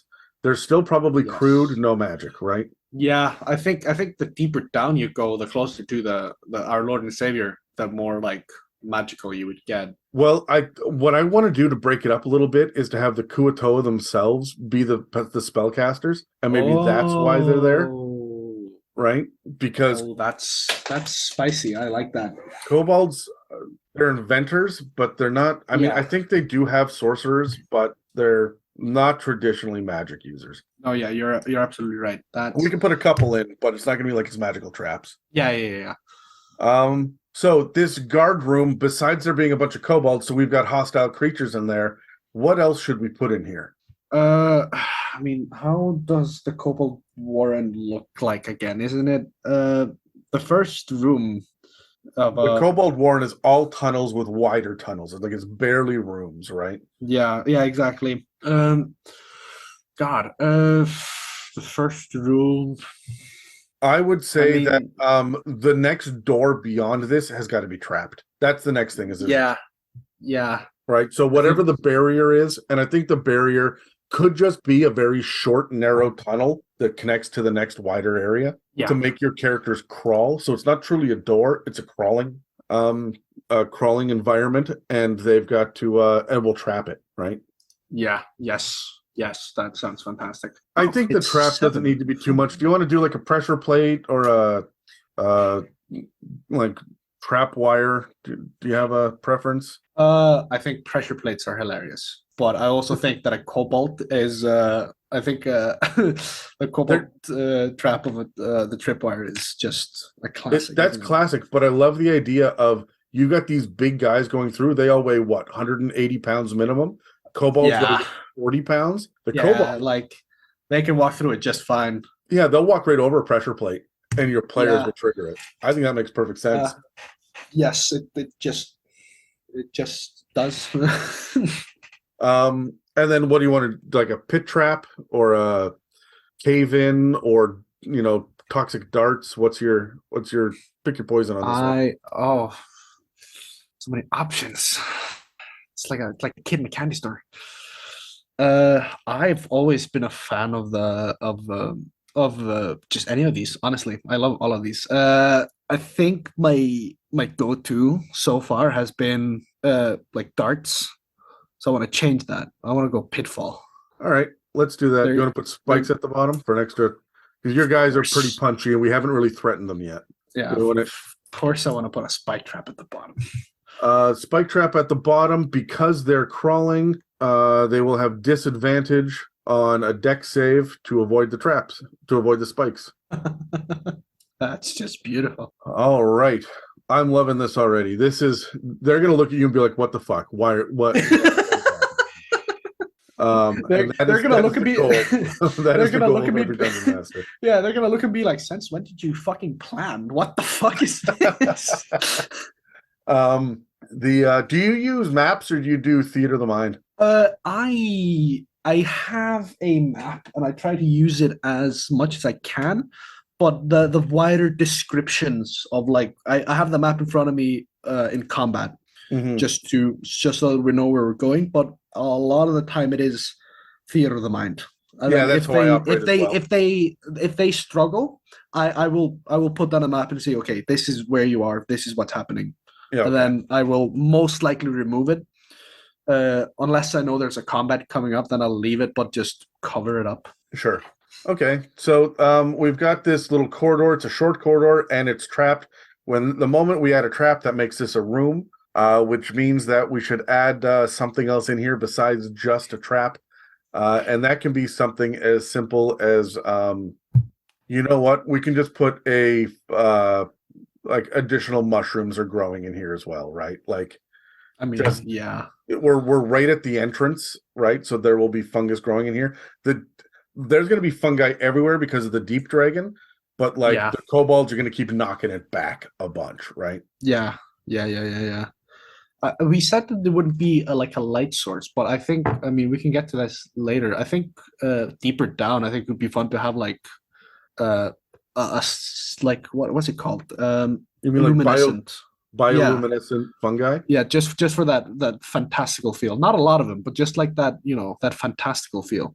Well, we know that we've got Kuatoa coming up, which means that we know that we're going to need a giant pool of water. So it'd be really cool to have that like light reflecting off of the splashing waves as a Kuatoa come up out of it. Yeah. So maybe there's a lot of bioluminescence in the ocean. So maybe that's where we tie that theme in. I really like that. And then you can choose what color the bioluminescence is when it glows. You get fucking weird with it. Oh yeah, I mean, you could go blue, green. You could go anything really. Just let your imagination run wild on that one. So we've got so far we have 3 rooms. We have the the island. Then we have the dark guard room, and then we've got this corridor.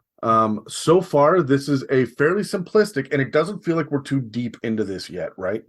So so the next room after that, this is where I start to get a little bit more generic, because if every single room is this big, special, dynamic encounter, it's going to feel like a bit of a slog. If I'm stopping to give a 15-minute description to every room, or I'm having kobolds consistently running in to attack them at every single opportunity. So we need to start having areas that are a little bit more empty, where we've got things besides enemies in there. We can have evidence of them, but these are going to be places where I think maybe the next room is an armory where there's nobody on duty there. Yeah, right? exactly. So there's just a bunch of kobold-sized weapons all over the place. And there's a couple of empty chairs, right? And that's it, right? We don't need to do much more than that. And we can continue to have other places like this for kobold weapons. We can continue to have other places like this that are going to be more evidence of there being lots of kobolds. One of the things that I always like to do with kobolds is you turn the corner and there's a fork in the road, right? And you go left. And when you go left, you can see that there is a giant chamber full of like 3,500 kobolds all down there chanting, right? And you go, holy shit, what am I supposed to do with this? And you turn around to back up and you hit the tripwire, and suddenly this corridor caves in. So those 3,500 kobolds are there somewhere, but now you have a ticking clock because they're going to come swarming out at some point. Yeah, they're going to go the long way, but you've got to get out of here somehow. So yeah, exactly. Wow, that's fun. I love the masses of kobolds that are just in. I mean, of course, they're in their warren or their den, but it's so rare that you see like you said, like they're in that one place and chanting. Well, I thought you were going to say sleeping. I thought they were just walking into sleeping quarters. No, kobolds are hilarious. They need to be fucking weird. I have my players have befriended. Right. My players have befriended a kobold population in their world. I am not surprised. You have Megan in the party, right? Yeah. But there are 4,000 kobolds living in the sewers beneath the cities, keeping everything running clean. Well, the kobolds all up and left and went on a pilgrimage. And so like they did a one-shot set in the same world, and in the one-shot they watched like 4,000 plus kobolds marching through the desert chanting, heading off to God knows where. because they haven't figured that out yet. But I fucking love kobolds. So Oh, it's fantastic. Oh, that's great. So we've got like I say, there's an armory. There's going to be other little bits and pieces. Like we have to think about what else do kobolds have, and these are where I'm going to throw in a couple of guard drakes in a pen, right? Yes. That are going to be in the same kind of like there's a little like zoo almost where they've got different kinds of drakes there. And I'm going to reflavor them to be the deep dragon drakes. That's not a thing, but they'll just be guard drakes, and instead of them being based off a blue dragon like in the monster manual, or Yeah, exactly. that was Rise of Tiamat or It's Dragon's I think it first appeared in Rise of Tiamat and then got a redo in the monster manual. Okay. I think it was because we get the ambush drake in Rise of Tiamat as well. Yeah. Well, we don't get them in the monster manual. I'm just gonna have them covered in fungus, right? And like, ooh. Oh, that's my players are gonna hate that. That's amazing. Write that down. Did you watch The Last of Us, the show? Oh, I played the games and I watched the show, and it terrifies me to this day. No matter how many times I watch it or play it, that fucking so good. I think you could lean into some of the descriptions off of that. Now that you said they're covered in fungus, don't worry, I will. I'm going to. I might take this up when I do a one shot with my other group. One of my players, he loves being scared, which is great. He loves being scared, but he loves being scared by The Last of Us, particularly. Oh, that's fun. I like it when people have their own like particular quirk that they absolutely love to be scared by. His is when I described clickers. I did that once, and he just I saw him shudder. I was like, perfect, thank you. That's my dopamine. All right, so we have to have more rooms. Now there are going to be corridors in between, and these corridors are going to be short hallways. We're going to have not necessarily stairs, but ramps up or ramps down mostly. We're not dealing with force fields, right? But there could be a couple of dead end passages, right, where there's just been a cave in, right? Or it is just choked with mushrooms. There's no way through. And if they get all the way through, all they find are a couple of old sapphire and like outcroppings. Deep in there to show that the sapphire dragon is around or was around, right? So we do have to keep in mind that maybe in and among the deeper you go, in and among the fungus are more sapphire shards sticking out of the ground, growing naturally. So we're gonna run into that's great about the sapphire. It just makes sapphire. So yeah. We've got a lot of kobolds that need to be running around. Our party should never be able to take a short rest because there should be kobold patrols. But there should also just be kobolds living their lives. One of the things that I would think about in a situation like this is there has to be an underground river because we're going to establish this Kuatoa later. So it has to get wet down here at some point. Yep. When it gets wet, that means that we can have kobolds that are fishing in the underground river. I was exactly going to say that because I don't think they're not going to be eating mushrooms because we established that they're non-edible. Yeah. So fishing is the most logical thing, or spiders. I guess they could eat them, but that's dangerous. I don't think the spider population is going to be able to support this. No, you're absolutely right. So one of the questions we didn't ask was how many kobolds are there? We can get fucky with this number. You could almost choose any number under the sun for this.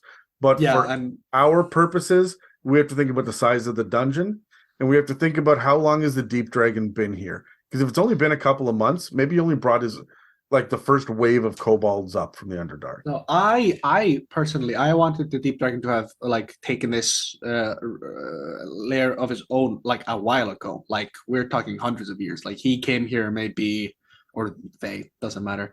They came here when they were young and not an adult. So we should have probably somewhere down here it's about 1,000 kobolds. Yeah, which means we will never run out. Yeah. But we should set up a section where we know that we have yet to come up with a clear point of entry for the dragon to be moving around. We haven't seen anything dragon yet, right? So what we should do is have a large open area with, I don't know, a couple of underground pillars, like naturally forming pillars or whatnot. And if the players are smart enough, they can cave in this area, and then the kobolds can't, like, this will cut off the majority of the kobolds and make it a manageable number from there. Yeah. We have to somehow remove the kobolds from the situation. Otherwise, they will have to fight their way out again as well. Getting rid of your own creations. Oh boy. Yeah, so this is the thing: is there has to be a setup. Maybe there's a kobold. Oh no, you know what? The spirit nega will have a way. Oh yeah, no, you're right. Yeah. So the spirit nega will tell them, will be captured. Clearly evil, big black snake looking thing. Clearly is evil down here, and is yelling at them to, let me free, let me free, let me free. I can tell you how to get rid of all the kobolds in one move. Yeah. You just have to free me. Yeah, that sounds about on brand. Or do we want them to just be hiding and slither out of the darkness and say, what are you doing down here? Are you my ally as well? I think. Would you rather them be a captive or a spy? I mean, what's the spirit naga? What's their like thing? Not like what? Not why they're here, but like what the hell does the spirit naga do? Hold on, where's something? There it is. They're all about vengeance. Of vengeance. So the dragon obviously wronged them. They also like to charm people. So I mean, they could have charmed some kobolds in that case. Where is it? No, you want to know something? Is all of the things that they have are like there's minor illusion, charm person, sleep, detect thoughts, hold person. They have dimension door. Why would they be trapped down here? Yeah, I noticed that immediately as well. I mean, they. What about using a bone nega so that the nega's been killed? Oh yeah, that's fun. Yeah, it's CR4, so it's far more likely to just be a role playing counter. Yeah, and it does have hold person, and we can say that it used to be a spirit nega. It could just be laying there. If it was a spirit nega, it'll have charm person and sleep and hold person, but it's not going to have any of the big nasty stuff. Yeah. Like it's not going to have dimension door. With, like the bone naga is no, yeah, precisely, and the bone naga like could the way they would probably encounter it would just be a skeleton until I don't know, one of them steps on it, and then it just. Well, they okay, hold on. What if we don't call it a bone nega? What if it is just this undead serpent that is sitting there? We'll use the bone nega stats, and the Kuatoa are dreaming it into existence. Perfect. There we go. We did it. We Kuatoa done. The Kuatoa, they're fantastic. So we're dealing with a bunch of kobolds. We've done underground fishing at a river. We've done. There's been a couple of patrols. We have to open areas where there's like just a couple of like chairs in the corner that are kobold size. Like poorly like laid out. Maybe a couple of areas that have been cleared out at some point. You know what? If we're tired of the kobolds, if it's too much, one of them can raise an alarm, pull a rope, and there's a loud chiming noise that echoes through the tunnels, and then suddenly no more kobolds. Because for the next hour they're retreating back to the real armory and they're gearing the fuck up. That's good. Yeah, that's good. That's good. It's so easy having you help. I've used kobolds a lot, and I have done like this. Compared to my 4 years of playing D&D, and then the 1 year of DMing, you're 30 or decades. I don't know how long you have been playing, but decades. You said that much. It's been almost 20 years now. So yeah. For as long as I've been alive, you've been playing the game. Oh God, I feel old. You're welcome. So when the kobolds all retreat, it should essentially be an empty place where you're just going to find nothing but nonsense kobold stuff. You know what we're not going to have down here? Puzzles. Yes. right? There's not going to be any puzzles the same way there's not going to be any light. But maybe we will find a couple of really like antsy, scared kobolds that are standing outside of the first literal door that you find. Everything else Yeah. here is just switchback tunnels and scrambling up to the next platform or crawling down a little cliff face that's 12 feet high to get into the next area. Like it'll be more natural. There'll be wide, big open areas, and then there will be a gigantic, like, because the Sapphire Dragon would have had a massive 25-foot tall iron Yeah. door that has Yes. been warded that nobody can get through.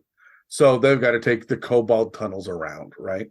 So Yeah. we should run into an empty trophy room that would have been the Sapphire Dragons, right? Yes. They are militaristic, so you'd find like war machines there, wouldn't you? Like You would find evidence of that, right? But there Yeah. wouldn't be a whole lot left over. Like no, anything because it magical. moved. Yeah, it took it stuff. Yeah. But yeah, like war machines and or similar, like you said. There would be Evidence. weapons and like siege weapons as well. And Yeah. maybe there's a bunch of banners hanging on the wall, but some of the banners are missing, right? Of long forgotten kingdoms that you stood for. Maybe this Sapphire Dragon was collecting all of the evidence of defeated people to learn what not to do in combat. You know what their great mistake was they didn't think about flanking in the riverbeds, right? Like some sort of shit like that. And that's so you would find evidence of long forgotten ancient civilizations, the losers of wars, right? So yeah. And he's trying to better his tactics by collecting all this shit. If we learn from our mistakes, let's learn from others. Yeah, exactly. I mean that works perfectly because like one of the paragraphs for the Sapphires is just art of war. Yeah. There you go. So that makes perfect sense. They're very bronze. I get a very strong bronze feeling from them. Oh yeah, I think so. Bronze are low key one of my favorite dragons out there. Same. They're so much fun. Yeah. Because they're going to get involved, which I like. Yeah, exactly. The Sapphire Dragon itself. Okay, I want to ask. They need to get information from the Sapphire Dragon, right? Yes. Is that information going to be available here? Will they still get it, or do they have to go find the Sapphire Dragon? They're mostly looking for the Sapphire Dragon itself, but they know that they're not gonna. I mean, I think they know that they're not gonna find it here because they would have. Or maybe I don't know how they're replaying. Actually, it's been a while since we played in that campaign, but we're getting back to it. So I think there has to be like evidence, like it would probably have like a map of the area for its next like layer. Well, they all have multiple layers, right? So yeah, exactly. So I would absolutely put a map on the wall, right, and have this island is crossed out, right? Yeah, and then there's other like small X's or something or circles. Sorry, not like circles. Circles for where the layers are, and then this one is X'd out, and then something. Do any of them speak Draconic? I'm assuming the Dragon Rider does. Oh yeah, the Dragon Rider does. Then I would put that right in. That it says I'm going to systematically over the next few months start relocating this layer to this place. I expect I'm going to make this my next home, right? But I would put this very, very deep in our dungeon so that they've got to figure that out, right? Yeah. So this is the evidence they're looking for. It's going to point them to the next thing. Yeah. So they would know where to go next. So, I'd have a couple of antsy kobold guards outside of an actual door, which is going to be completely out of place. Like it's a door that they stole from a drow palace, and it's like made out of like intricate carvings in ivory of like twisting vines to a spider god and shit like that. You know what I mean? And then like very out of place for kobolds to have. Like, why the fuck would a kobold have something at drow made? Yeah, and there would just be a couple of like crossbows that have been rigged up, pointed at the door. So you just get to pull a rope and it shoots at the door. So they're clearly they're not guarding something to keep people out. They're guarding something to keep something in. right? Yeah. And so then on the other side of this door is going to be this pool of Kuatoa, right? Like you open the door and a foot beyond the door is just water. And on the far side of this little inland pond that's underground is a large like a large raised platform. Yeah. That's coming up out of the water with a massive skeleton snake on it. Yeah, like a snake skeleton, which is going to be our bone naga. That's brilliant. I love I love that. I love the innate fear of the kobolds. Just like, yep, no. Crossbows. Break them up the door. No. Yeah, and I like the idea too of them opening it up and seeing this being, and the players being like, I don't fucking think so. No, we're gonna close the door again. Yeah. And like the little like fish head pops up out of the water and blinks, and then like disappears back into the water, and then on the next round, 25 fish heads come up. And their question would be like, who do you worship, right? Are you here for, and then whatever the name of the bone naga is, you give them an actual name, right? Exactly. Are you here for the serpent god, and then made up word, right? Yeah, exactly. Or do you worship and then drop the name of the deep dragon? Yeah. Right. And no matter what the answer is, it's a bad time. If they say, no, yeah, we totally believe in the bone god, they'll be like, yeah, yay, come join us in the depths, and they just start to wrestle them into the water, right? Or or like, no, we believe in or who is the dragon? They'll be like, oh, come and listen to us, and then drag them into the water, right? Like they're all, well, no matter what the players say, they're gonna get dragged into the water. Yeah, that's what we should do for the kobolds. Is they've got let's give them hold person. What do we have on the spell list for the kobold? They've got some sort of priest or something, don't they? It's a I think it's just a sorcerer, isn't it? I think so. I don't remember the precise name, but it gives a draconic bloodline feels. The archpriest. There it is. Yeah. And they have hold person. So they've got they got all sorts of stupid shit, which is great. They're a cleric. They're spirit guardians and spiritual weapon and mass cure wounds, which will be so annoying when they're fighting the kobolds and suddenly they all get healed up. This is why I would have a couple of archpriests down there. And just have this weird little it's a large room, it's a pool of water, and they won't let the players leave. And I would have enough kobolds enough Kuatoa, because the Kuatoa are like CR 1/4, right? That you've got to. Oh wow! Oh, you have to use the action economy for these guys. Oh yeah. This is where you're going to be blowing all of your area of effect spells and wiping these guys out, right? But they've got 18 hit points. Fireball will kill 25 of them at once, so we should have 100 of them in here. Right? And I would give them resistance to fire if they're half submerged, right? Oh, I mean, yeah, that just makes sense. Like the fire is not going to be as effective in water. Lightning, though. Oh, absolutely! If they cast a lightning spell, that's at least an extra dice, or however I decide, or however said person decides to rule it. So like that's. And if we want a couple of tougher ones too, you can throw in a couple of Kuatoa whips as well. Those are CR1. They've got 65 hit points, and fun. They've got the ability to grapple, which is fun. If they hit you with their pincher staff, then it grapples you. And 2 or 3 of these guys. Remember, if it takes an action to break a grapple, and 3 of them have you grappled, it takes 3 actions to get free of this, right? So, and that has 10-foot reach, so you can't even hit them with the sword, right? Yeah. That's just fantastic. This to me feels like the actual mini boss in here, right? That you're going to get halfway through, right? Your players are probably going to want a short rest after that, and I would interrupt that short rest wherever they stop for that short rest. That bone naga, who I would leave inert for this entire encounter. Yeah. And the moment they rest, the bone naga rises up and starts to talk to them. Yeah. Or that in this chamber is definitely that time to short rest, because the kobolds won't go in here. Yeah, and if they decide that they're going to pick a different place, that they can barricade a small tunnel, they get a short rest in there. The bone naga will then approach and try to talk to them through the whatever the barricade is, right? Yeah. So, and the bone naga should come with the warning, right? And a way to deal with the kobolds. From here on out, we've created at this point, there's probably like 12 rooms full of little incidental bits and pieces in between. We've got the island itself, the guard room at the beginning, the trapped corridor, and we'll use other traps too. Like, yeah, of course. It's kobolds. It's like their whole shtick. And it's going to be the same trap over and over again, right? And your players will learn that, and that's okay, right? So they will learn to either avoid it or they will disarm it somehow, and that's all right. The moment it starts to become tedious is the moment I say the kobolds wouldn't trap it this deep in their own home. So now I don't have to use traps anymore because the players are getting bored of it. Yeah, right? exactly.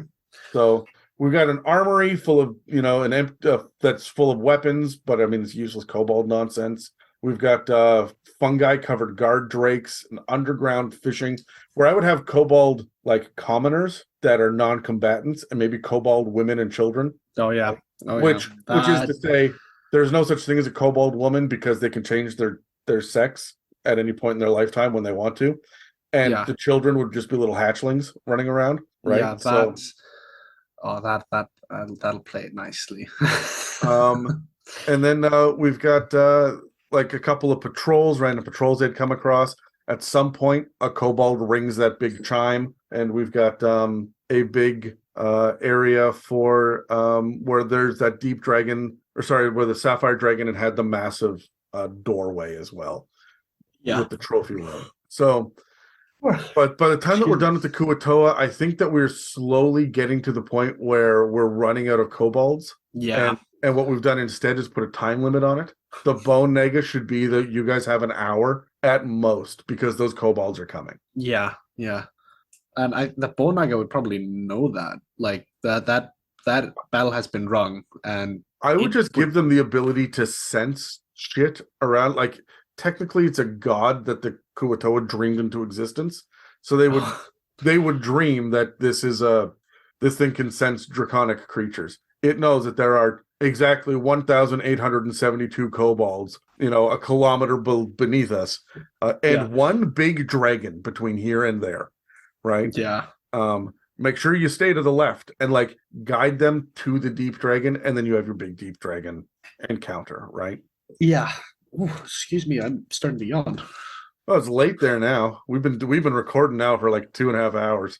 I mean, it's not late. It's like I know how exhausting it is after D&D though. I always want to nap when I'm done.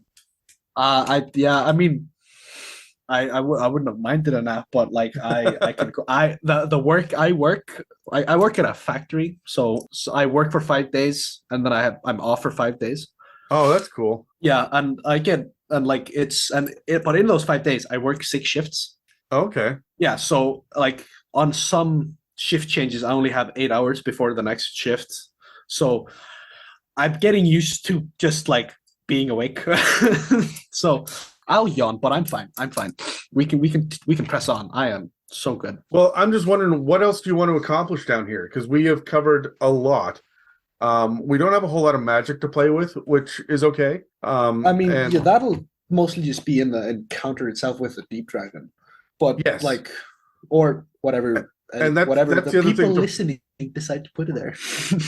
That's the other thing to bring into this as well, is that you have layer actions for this deep dragon as well, right?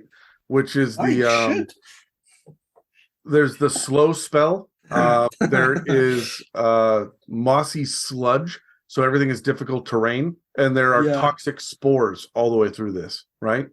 Fantastic. Yes, you're absolutely right. So every time that you are in a room where there's nothing happening, you can hit them with one of these 3 things.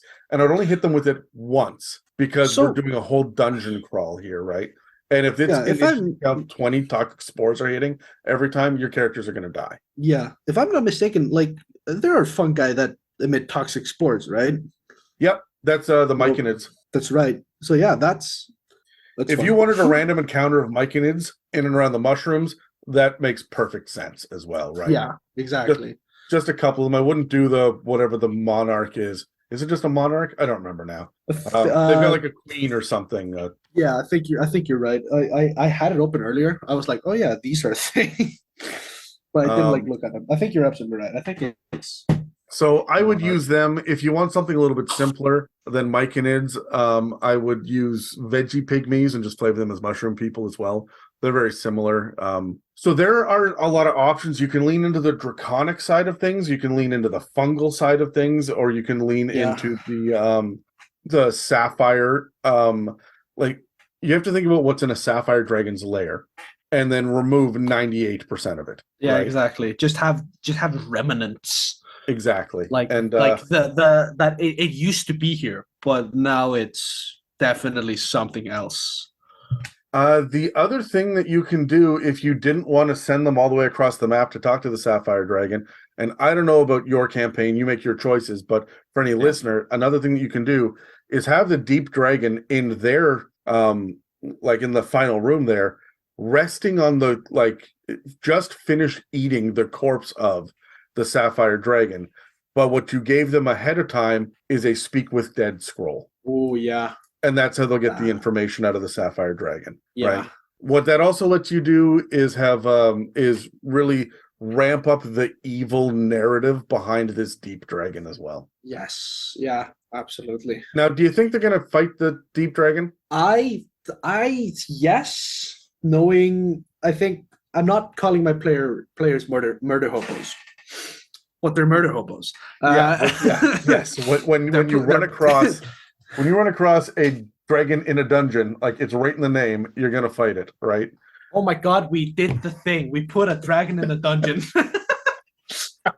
But here's my question: when they fight, guys, when we fight the Deep Dragon, does it turn around? Like I think at some point it hits the 1/3 of its hit points, and if at an adult, it's smart enough that it is going to burrow down into the Underdark. Yeah, like I 100%. It is definitely going to run like this. Like this, he is not in his home terrain. Technically, he's underground, but he's not in the Underdark. Yeah. That's not too far away, so he can burrow away to like his home terrain, recover. Because this is the power play. He's trying to gain more influence in the above world. I would also have him retreat. And then you have a random encounter with him later when they have finished whatever another quest is by level like 14 or whatnot. And then they are on horseback riding back to whatever city they're on. And suddenly a Deep Dragon swoops down out of the sky, going for the kill, right? Or because they burrow, I think it would be fun to have them burst out the ground. Even better. But like, because they can fly, because they can burrow, and they're out in the open, they're far scarier than just standing still and fighting, right? And 100%. So that's Terry's big thing and always has been in all the Dragon episodes is if they can move, pick him up, drop him. Right. Pick him up and drop him. That's also his favorite, isn't it? Pick him up and drop him. Or no, his favorite thing, I don't know if you've heard this one yet. His favorite thing, I don't know if we released the episode, is he's dealing with a dragon that can burrow right now. So it's grapple, burrow, let go, down, right? Yeah, he has. And then he has head back up. This. I have heard this. I just remember the chromatic episode so plainly. It's always pick him up, drop him, and drop the dragon on him. It stands out as like such out there thing to do. That's so Terry. So so. Is there anything else that you want to cover on this, or do you think that we've got the skeleton of a pretty good dungeon so far? I think we have a solid skeleton of a dungeon. I think that the number of rooms that you put in here, how long are your sessions, by the way? Oh, my sessions, we start around 10, go to like 4, so 6 hours, because we're a friend group, so we spend an hour talking. Yeah, no, that's everybody. Yeah. Yeah, exactly. So I think I'd say on average 4.5, depends on the plans on that day, because we go early because we play on Saturdays for now, so we can like go early 10 a.m. Yeah, to like 4, because then one of us has to go to work around 5ish. So okay, yeah, well, that brings us to, I guess, the point where this is probably a 2-session episode or a dungeon, right? Yeah, Session 1 would start with you getting your ship and then having your aquatic encounters, your random encounters, get to the get to the island and then get into the actual dungeon itself. And then the second session would pick up probably somewhere around the guard drakes, right? We should have some natural barriers if there are guard drakes in a zoo where they'd be able to like barricade a door or whatnot to be able to get a short rest. So maybe between sessions they get a short rest because they're hiding in these pens, the stables, whatever you want to call it, right? And then you can start off. You can hit them after that with patrols and underground fishing, the kobolds retreating, the Kuatoa, the Bone Naga, and then the deep dragon fight itself for session 2. So that is a good size, solid dungeon. You're probably looking at between 15 and 20 areas, not including little corridors. Solid. And remember, just because they get whatever the information is, the map that they need, or they speak with the Sapphire Dragon, or they send they either force the Deep Dragon to retreat or they kill it.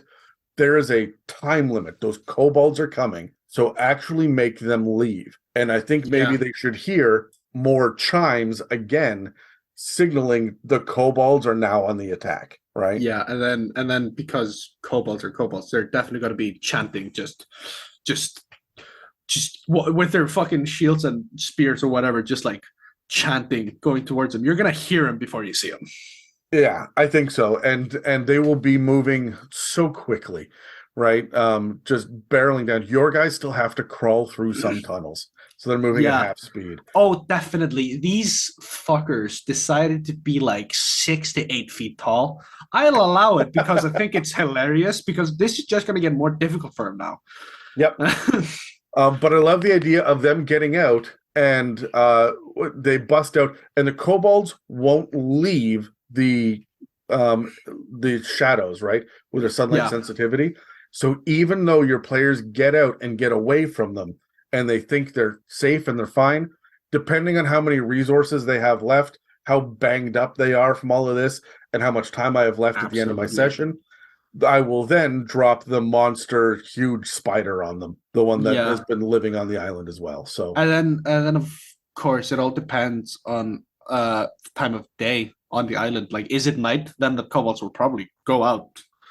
Yeah, and I would say that I'm going to have look, crocodiles can swim, lizard folk can swim, dragons can swim, kobolds can swim. There's nothing in their stat block that says that they can't. So these guys should be chasing them. Like athletic 100%. Checks on the canoe back to on the rowboat, back to the main 100%. Ship.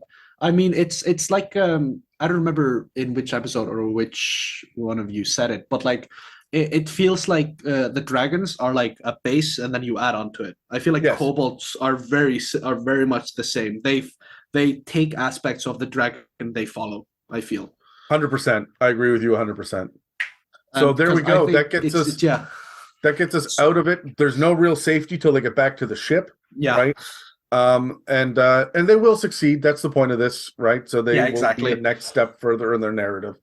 So, do you have any final thoughts about this before we wrap up the episode? Final thoughts. I think that this is an absolutely fantastic podcast, and I've had a fantastic time making this. Thank you. This has been fun. I love dungeon design. It's one of the things that got me DMing in the first place. So, this is absolutely fantastic. I mean, I'm at such a loss for words and thoughts. I mean, I think the tiredness doesn't help. Are there any people, social media accounts, projects you're working on, or anything you'd like to mention on air? Any shout outs you want to give? I mean, I could shout out, like, I just want to say hi to my buddy that I will eventually listen to this. Christopher, or Dan kind of butchered his name. Dan got his name really well in a mailbag episode, actually. Oh yeah. Christopher, because it's just Icelandic. It's just Icelandified. He's the one that got me onto the podcast, and I just want to give a small shout out to him. He's a great guy. Well, thanks to him as well. Fantastic, then. Yeah. And social media, I'm not really on it. And the small thing I'm on it is barely like lookable. So no, not really. Yeah, you seem almost sane. So I assume that you're not on social media. So all right then, let's I'm gonna wrap this up then. That's all for this discussion on building a dungeon. Thank you, Andre, for choosing this topic, creating this with me, and supporting the Patreon. Thank you to all the listeners for listening to another episode of the It's a Mimic podcast. If you'd like to support us, we have a donate button on our website, www.itsamimic.com, a store with some It's a Mimic merch, and a Patreon. This episode and others can also be found on Spotify, Apple Podcasts, YouTube, and most other podcast apps. Thanks again for listening to It's a Mimic, where you never know what you're gonna get. Theme song. Theme song.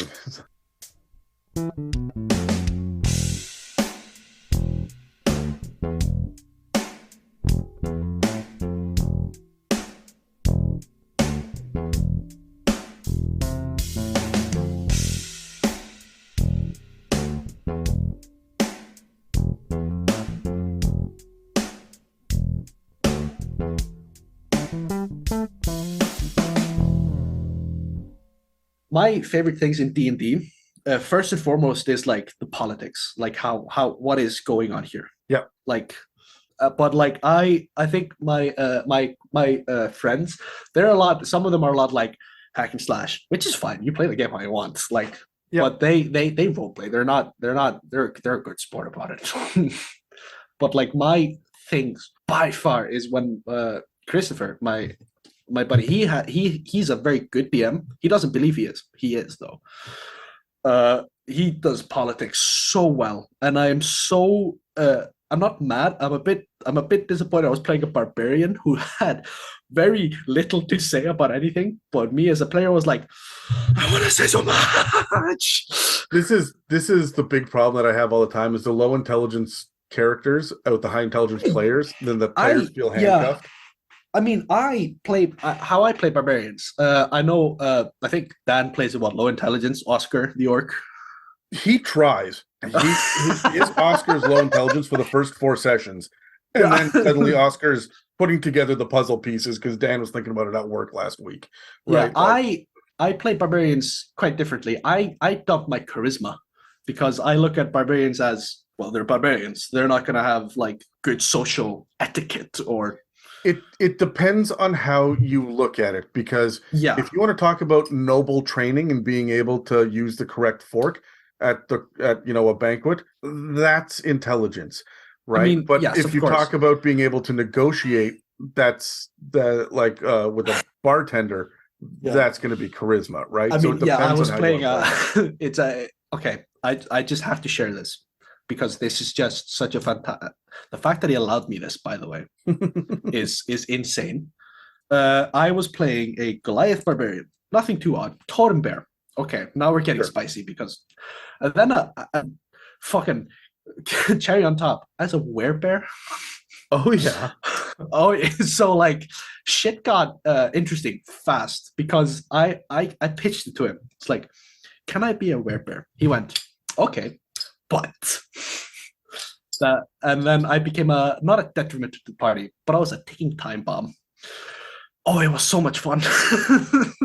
I have been wanting to give my players lycanthropy for so long, but my problem is I don't know how to do it without it being something like, if they're able to control it, then that's fun, but that's just a super barbarian, right? Yeah, we what we did, I was born with it because I didn't want that, remove curse bullshit. I was like, no, fuck you. Exactly. No. Wish. You're gonna have to wish my motherfucking shit out of this. and then we did like we did a saving system, but the paladin kind of fucked it up. So we changed it.